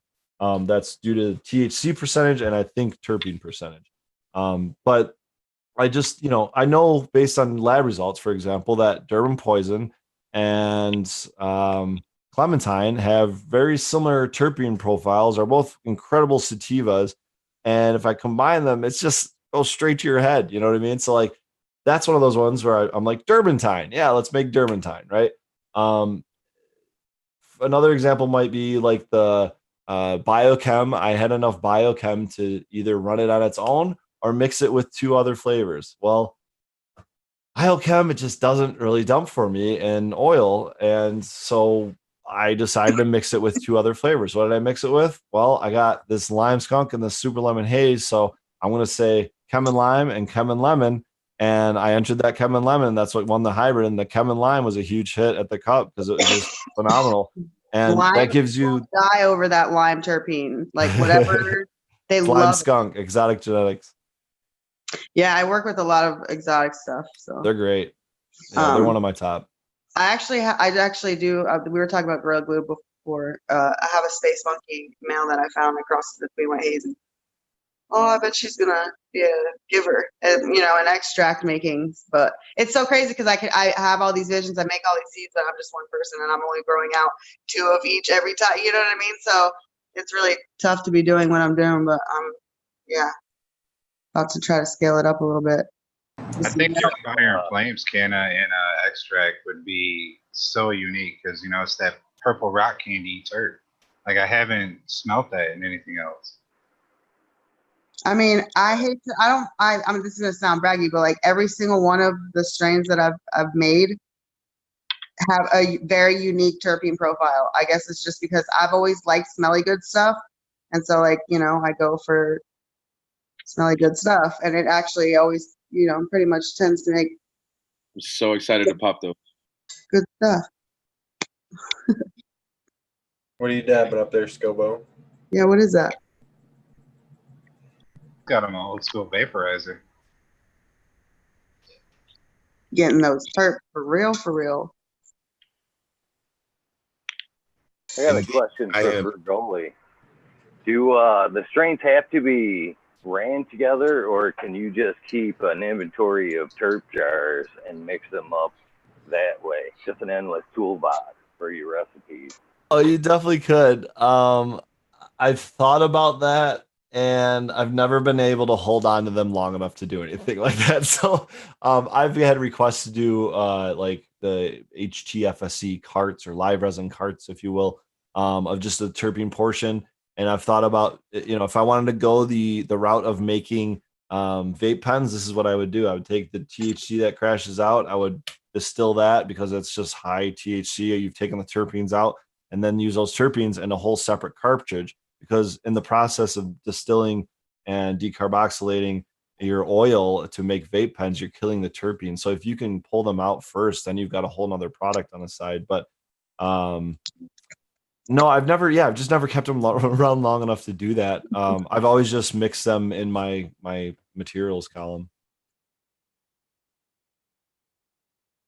So when you like the big craze to preserve terps is more the fresh frozen kind of way of doing it.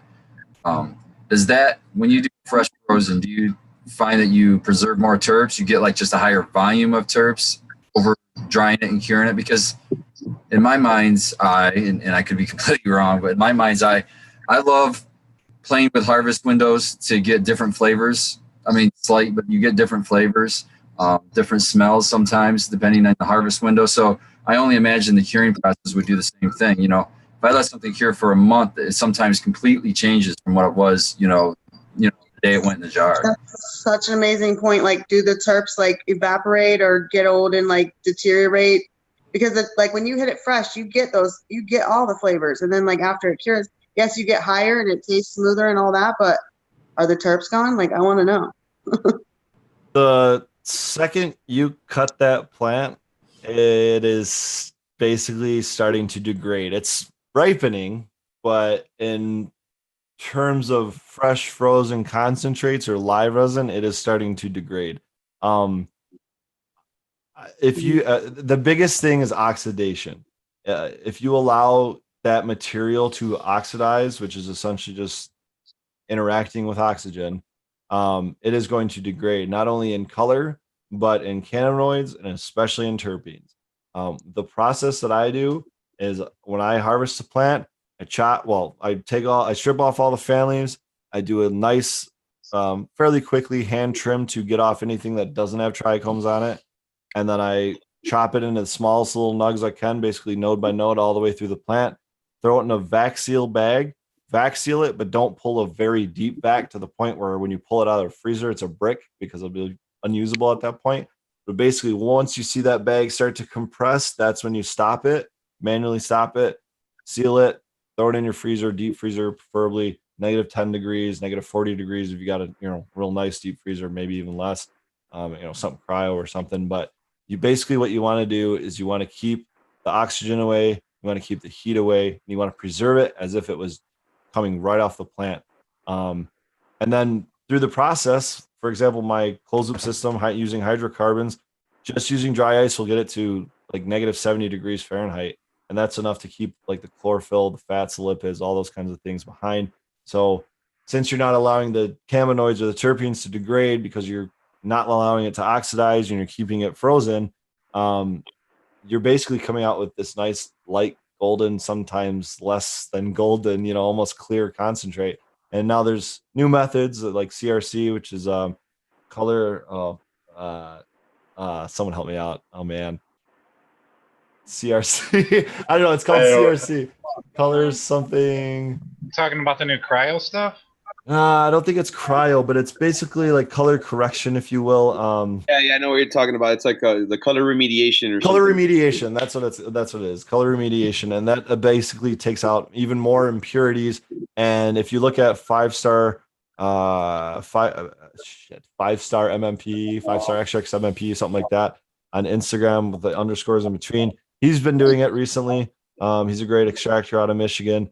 And that's not something that I've gotten into, so I'm not going to be a bundle of knowledge on it. But basically, you're removing more impurities and making the color look even more, white, if not lighter golden yellow. But yeah, fresh frozen. You got to go fresh frozen. The one benefit of cured material is you've lost all the water weight, and you're going to be able to pack a lot more in that column, and you're going to get a lot bigger turnaround in terms of volume coming out of it. But I mean, you're just stuffing more in the column. That's all there is to it. Ideally, coming out of your garden, where do you harvest at? Do you like to see those trichomes early, clear with a little bit of cloudy? Do you deal with just a few, amber? I understand you can take the color out, but as far as terpenes, so yeah, every plant obviously is going to be different. Every genetic is going to produce a little bit differently. We've tested our Durban poison flower at 9 weeks, 10 weeks, 11 weeks, and 12 weeks. We got different results all the way through. Which one of that? Which is cheese. Nice. That's Bewitched and Cheesequake. But yeah, so I'll be honest. If I'm going off of visuals on the trichome, which is what you probably should be doing, get yourself a nice 60 to 100 times microscope and check out the trichomes throughout the plant, not just on one bud. And I would say harvest it at no later than 0 to 2% amber trichomes. I really think that amber trichomes just means the degradation of it, and they're basically no good. The cloudier, the better. I'm not going to be mad about clear. I'd be more upset about amber than I would be clear. But for the sake of how I've been running my garden for the last 2 years, it's been everything on a 9-week schedule. Harvest Monday, Wednesday, Friday for perpetually. And plant, it's 27 plants, 9 weeks. Every plant is taken at 9 weeks. That's just how it goes.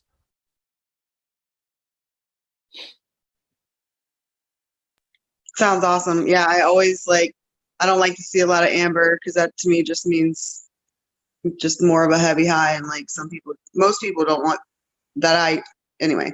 Yeah, so cloudy's where it's at, right? Keep going. We're close. It's nice to get that finish on the plants, but like I'm a caregiver and whatnot, and somebody, I believe it was Medicropper, said a few years ago that like those extra like 2 weeks they were giving the plants to get that real pretty fade and finish on it, ends up adding up into like 1 or 2 grows throughout a whole year. So I mean, how much do you really want that? Or would you just rather have 2 more harvests? Right, and you have to know what strains do that, and maybe the genetics or the nutrients you're using. Maybe you got some PGR that's giving that the little boost at the end when maybe you might, someone else might be flushing already. Some plants do that in some genetic lineages, and I think the Haze variety does that. It puts on all this weight at like week 6, and then all of a sudden at like week 8.5, it's just like, well, here, have some more. Here's another 30%. Yep. Abolish was talking about the sour melon, which does the same thing, right? Yeah, that one's a really late bloomer. You get to like day 70, 75, and then it does another bulk. But what's messed up is the CPAC says 65 to 75 days, but no. That's when I've been taking it, and I had my little bro run it, and he took it at 90, and that bulk at 75 was like, whoa. All the edibles that I've been getting at events lately have been delicious for growing. Hey, Abolish. So I have a question for you then. Since you have ran this plant specifically for so many generations and you've played around with the harvest times on it so much, I want to know, as the medical patient guy, if I took it at day 65 versus day 75, could it be that different things are coming on at different times and expressing themselves? Possibly if I took it earlier, it could be better for me, or maybe if I took it later, it could be better for me. I don't know. It's a really interesting question that I have.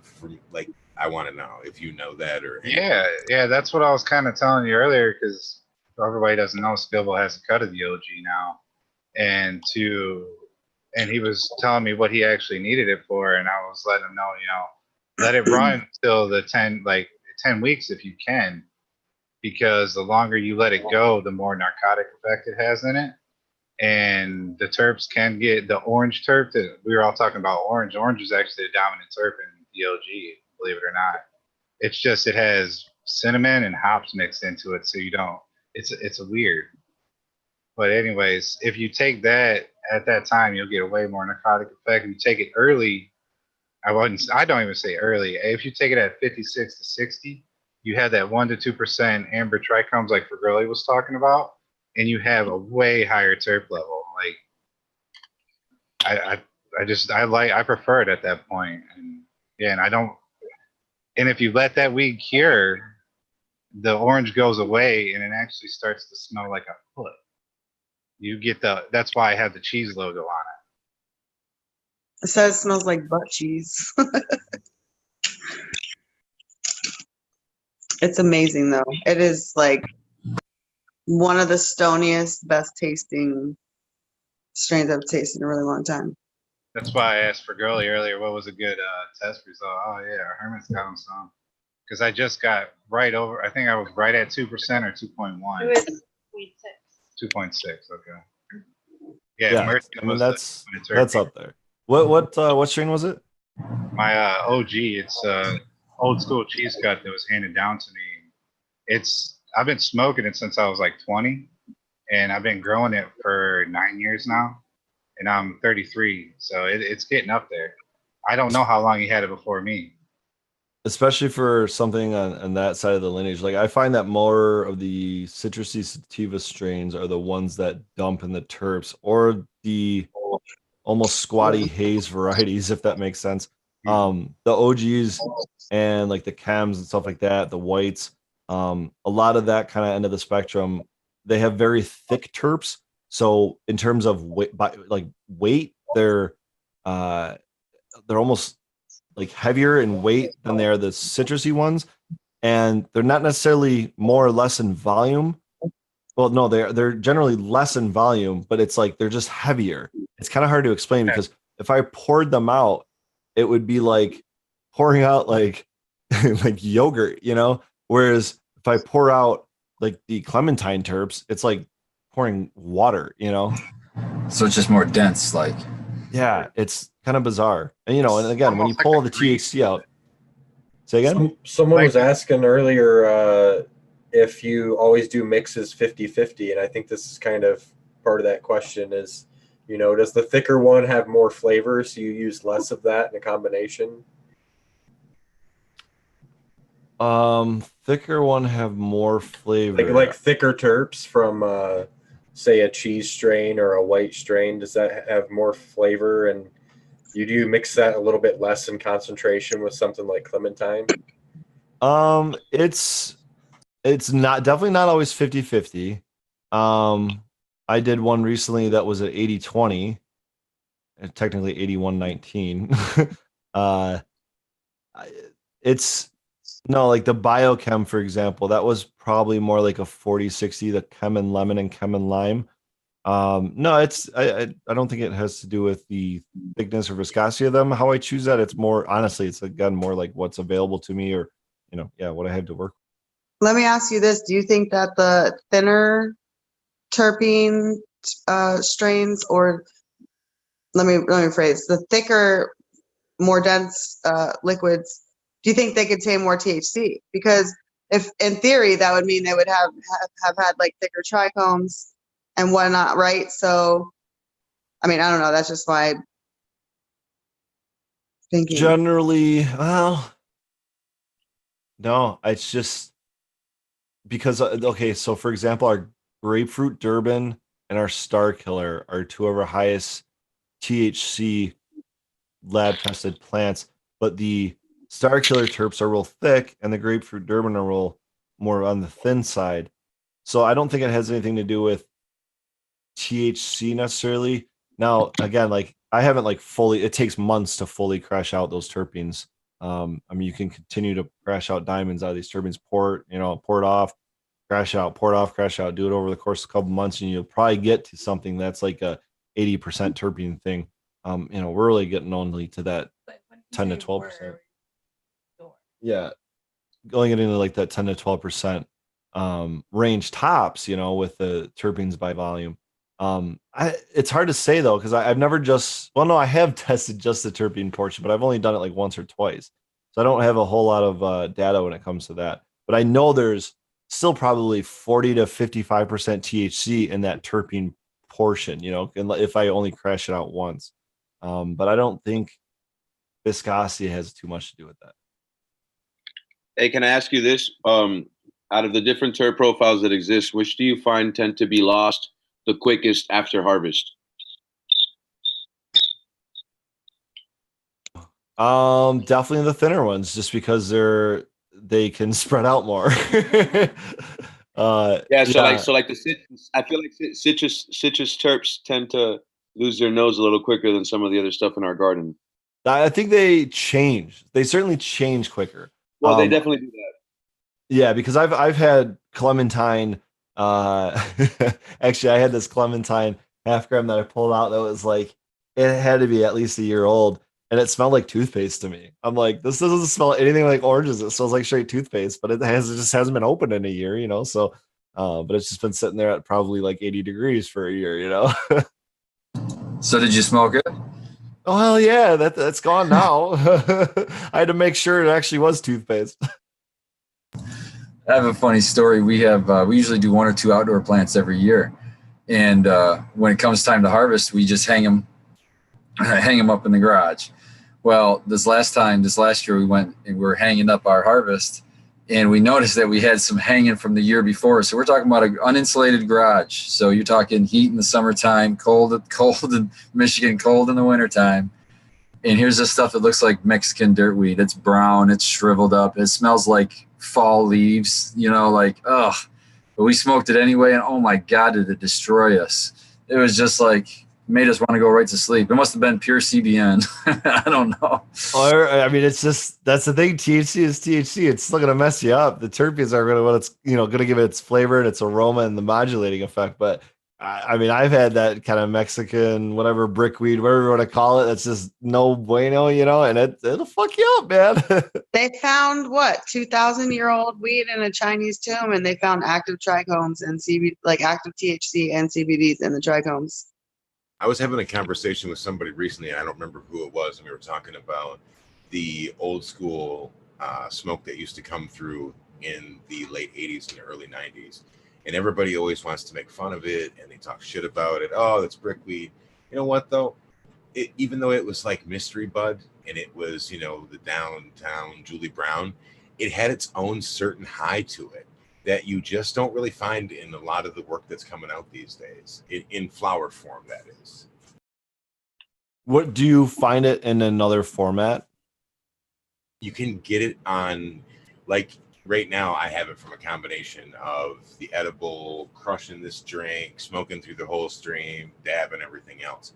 But you get that like elevated, lifted, everything is funny. You know what I mean? Like, I'm keeping it in check because I want to laugh my ass off at a lot of these stories. But, it gives you a case of like the good feels, the grit, and you just don't see that in a lot of flower these days unless you really get into some of those sativas, which I feel really can help with people that are battling depression and stuff like that. I'm always looking at it from the medical side of like how we can use this plant to help ourselves.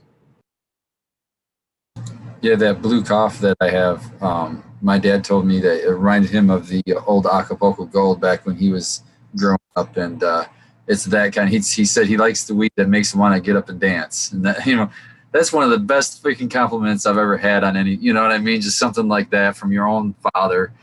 So that was a pretty sweet. That's awesome. So yeah. So I totally get what you're saying there. Is like that kind of happy weed is what I call that. It's the stuff that makes. That's what I'm trying to bring back. I got Acapulco Gold as a vintage Bodhi Narica line, and then also I'm just now flowering in Angola Red, Colombian Black Original Haze Cross. So I'm excited to see what they do. I've never grown lane races, but I'm so excited to like start at the beginning.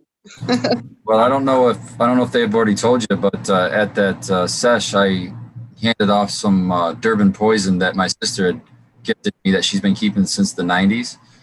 So that's supposed to be coming to you, and do whatever you want with it. If they're old seeds, so you're gonna have to probably scar them up and pull out all the tricks. I need some of those, man. Save some for my boy Carlos too.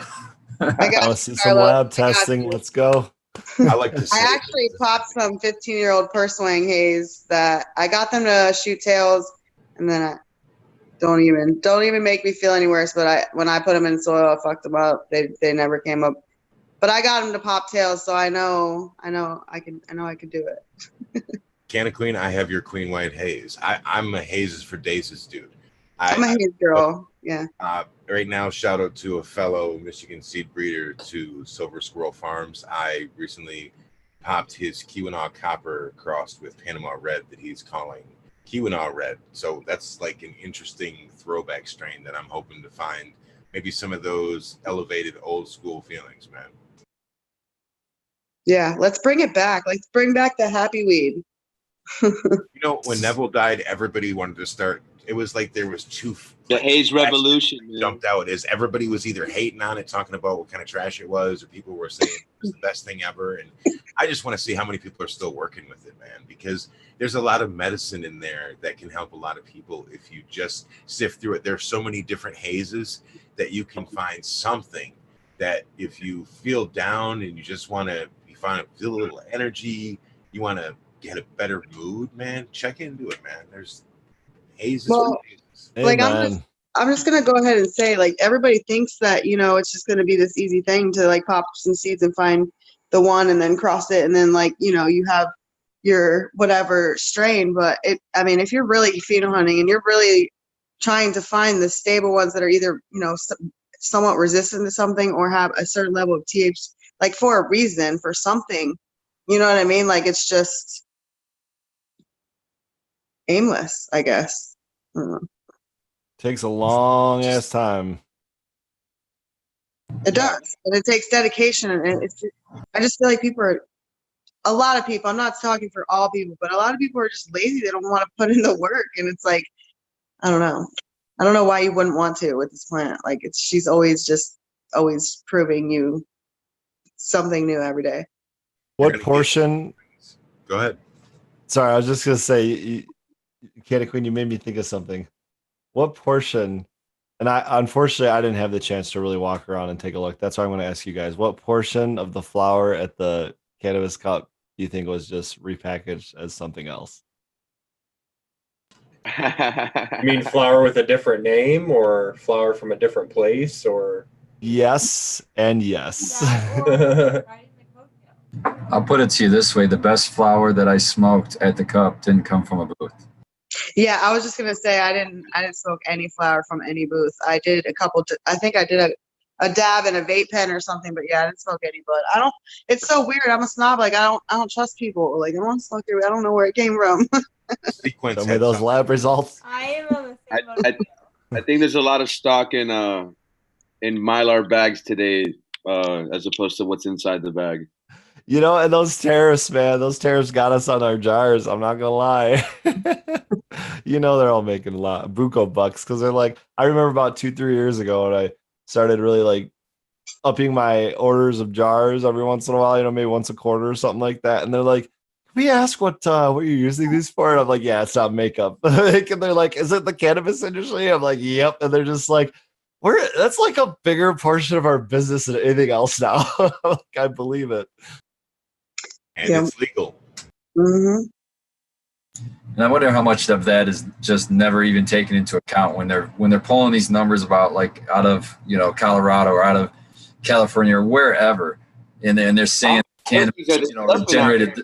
Yeah, and they're saying cannabis is responsible for this much money. Are they even beginning to? I mean, is that the tip of the iceberg, that number we're seeing, or is it, you know? Are they? I want to say it is, man, because I've been to a few workshops, and some of the things they talk about is people don't understand the marketing power of cannabis and how, I mean, dude, you get the munchies, you're going out to eat. I mean, it affects everything like that, you know, as far as like the food industry. It affects, it affects what people buy just in general, man. And that hasn't been fully explored yet. And I think that once that data, which is happening now, I mean, with data mining and stuff, they know what all the stoners are buying online and what they're posting on Instagram and stuff. I mean, you see the targeted ads that you get, you know?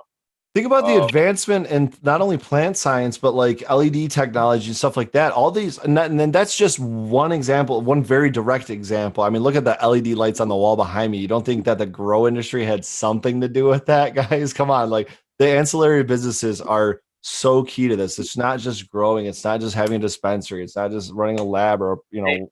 The money wasn't made in the gold rush. Most people didn't make money finding gold. It was everybody selling the pickaxes and wheelbarrows, man. Pickaxes and wheelbarrows. And that's just like the tip of the iceberg. People are renaming people's weed, but then it goes all the way back to strains. Like people just take a strain, rename it, and then say they brought. You know what I mean? Like it just goes.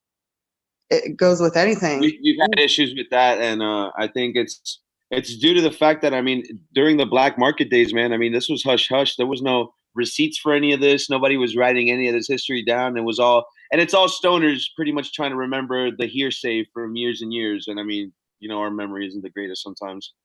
But I think that's something that we need to take into account now and this is what these videos and this content is great for. It's documentation, and you can hear it directly from the horse's mouth nowadays. And people can watch it and comment on it and maybe correct some of the ideas. I mean, I know there's a lot of infighting that goes on in these, I don't want to call them message boards anymore, but more like the chats or whatever, you know. But it's just it's great that we can now actually put this out there and not be afraid to, you know, have the feds crashing in. No, well, we've tried to capture a lot of that history, and anytime that we can speak to anybody that can add something to the story, you can look at our past work sequence, and I have been on it, man. I mean, I feel like the only way to be in this industry is to be not completely transparent, but pretty transparent. You know what I mean? You just need to be ironclad and be able to back up what you say and what you do, and just surround yourself with good people, because, you know, a lot of people are out there just to take advantage. Just be nice. Just be nice to each other, man. And if somebody seems shady, then treat them accordingly. Just stay away from them. Hey, and speaking of good people, I want to thank you all. I think other than 20 here, I got to shake and meet every single one of you guys' hands on the panel this last weekend. And shout out to all you guys. Right on my shelves behind me, I got what's left of everything. I know that first thing to go is the joint from Spartan Grill, and we use that as our celebratory joint with the crew. Took a nice little victory lap. But hey, shout out to all you guys. I appreciate you guys having me on the show. We're going to take off, but y'all You bless, guys are and awesome. we'll Thanks see so you much guys for soon. coming on. Seriously, keep Yeah, doing what yeah. you're doing. Congratulations Great too. day. Thank you guys. Love y'all. Take care. Fanny pack. Really. We're the fanny pack squad. We all want fanny packs. Free Growly on Instagram.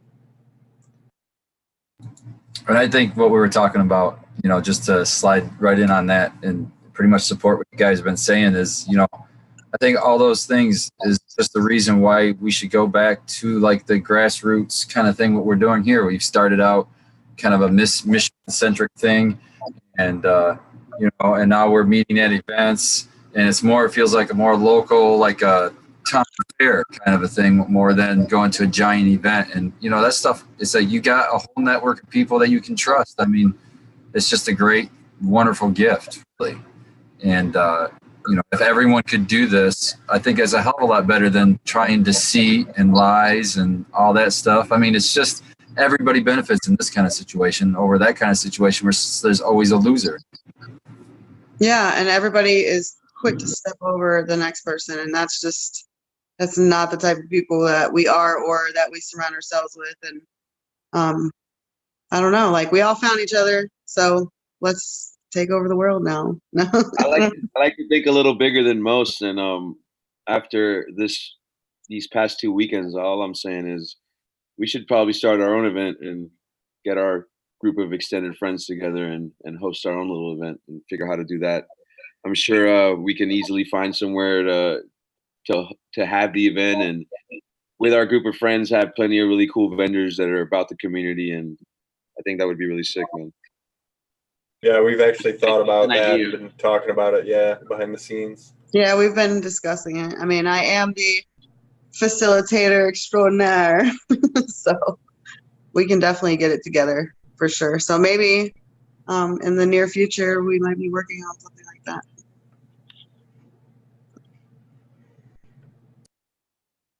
Sounds good. I wanted to abolish, this might be a good time for you to bring up that charity. I wanted to squeeze it in before. I mean, it's getting kind of late, but I want to make sure at least get that mentioned for anybody that might be able to help. Yes. Yeah, A72 Botanicals on Instagram was nice enough to share it, and basically they have a farming program going on in Flint. You can Google it, but Kids Farming Program Flint, and it should pop right up there. I'll have the website linked up probably later tonight on my Instagram. That way everybody can find it a lot easier. But basically they need regular donations, but they also need stuff that a lot of us growers could help out with, which is like soil. I think they needed like 4 lights for their winter classes. It seemed pretty cool. Just I'll have it up later, or you can search A72 Botanicals on Instagram, and he's part of it. Yeah, I was just gonna say he does so much for that community. He reaches out, he helps the the children of Flint, and like they're growing vegetables, and like they're collecting rainwater, and like he's teaching them sustainable stuff. This is stuff like all the schools should do. Everybody should, if they have the opportunity, even just buy a bag of dirt for them. That would be so helpful, and this guy, he's amazing for the community. He also, he's part of the Yellow Bottle crew as well. But just check him out. A72 Botanicals. Definitely DM him, and whatever you can do, even if it's $2, that'll help, Yeah, make sure you put that up. I'll share it on our page as well. Awesome. Thank you. Awesome. All right. Well, I guess it's a good time to probably go into our final shout outs of all of our pages. So we'll roll through the Zoom screen here. Old man, where does everyone find you? Old man Hermit Hash at Instagram or Gmail. Either one, actually. I don't know, man. It's been a long weekend, so I was a little quiet tonight, but I was just consuming, right? And it was great. Making big plans, doing all sorts of cool stuff. You know, living the dream over here. So that's it for me tonight, man. Happy to be here. Thanks, man. Spartan Grown, what's up, man? Where does everyone find you? Well, you can find me on Instagram. I'm at Spartan Grown. That's my home grow, and then my work. That's Mitten Canico, both on Instagram.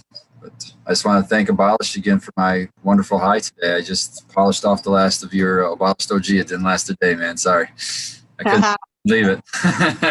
It's too tasty. It is pretty good. I smoked a joint of it during this episode. I'm holding back though, so I can have some tomorrow too. 2020, you're up. Hey, I want to thank you guys for letting me be a part of the panel today. You can find us at 2020mendocino.com, at 2020mendocino on Instagram, and you guys should probably just follow the Pheno Hunt Challenge as well, at Pheno Hunt Challenge. Thank you guys again. Yeah, and look for the 2020 episode dropping tomorrow. Yep, Okay. and stay tuned for the discount code as well, guys. Yes. Canna Queen, where can people find you? Hey guys, yeah, you can just find me on Instagram. CannaQueenGenetics.com is also my seed strain list and menu.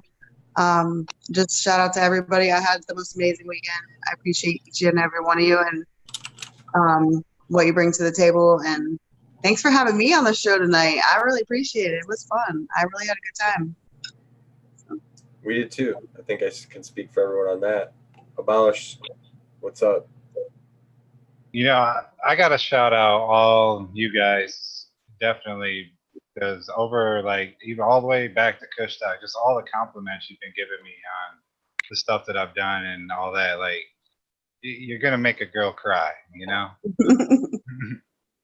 Especially, you know, and shout out to the people that are just joining our crew, that aren't in the crew, that tried it, like Canna Kitten and MI No Tail guy, like all that shit. Red Setter, I really love the compliment, you guys. It's the reason I do it. You're the reason I do it.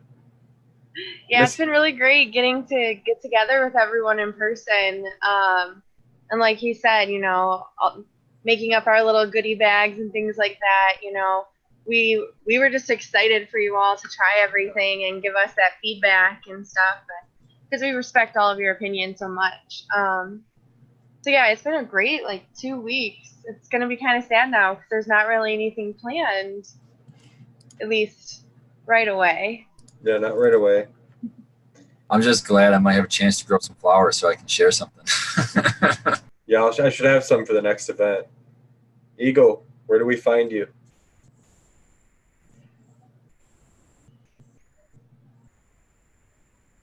Oh, you're muted. You find him really, really stoned right now. His computer's kicking his ass. You can find Eagle at Eagle Gardens 1 on Instagram. He's one of the coolest guys out there. Super generous with his time and always helping people out.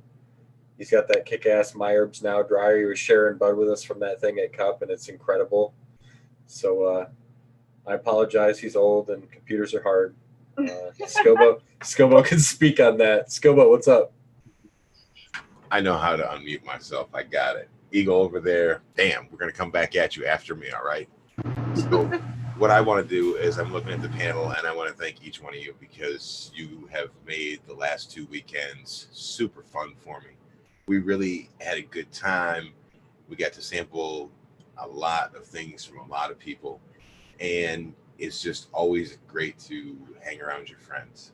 So thank you. And I think this has been the best live stream that we've done. And don't miss any of that footage from both of those cups this Wednesday on my YouTube channel. Just go and search Abolished Farms, or you can find me on Instagram, and it's on my bio right there. Can you hear me now? Good. Yes. You can find me pretty much on any platform. Eagle Gardens 1 is pretty much my main account on Instagram anymore. Huge shout out to you guys. I didn't get a chance to say this, but Sunday at the Cup was a great day. The people I haven't met yet was a great addition to this group for sure. It wasn't, I instantly felt a connection with you guys, like I had known you for years. And it was easy to feel comfortable and hang out and smoke with you guys. So thank you guys for that. And other than that, I'd like to thank Herbs Now, of course, for your support, and Active LED for your support, and everybody for watching the show, everybody on the panel. It's awesome to just be a part of this thing. Yeah, it really is. Scobo talked already, I think, but if not, you can find him as Scobo1 on Instagram.com. I'm sequence_MI, and you can find us at the Michigan Bros Grow Show. And thanks for listening.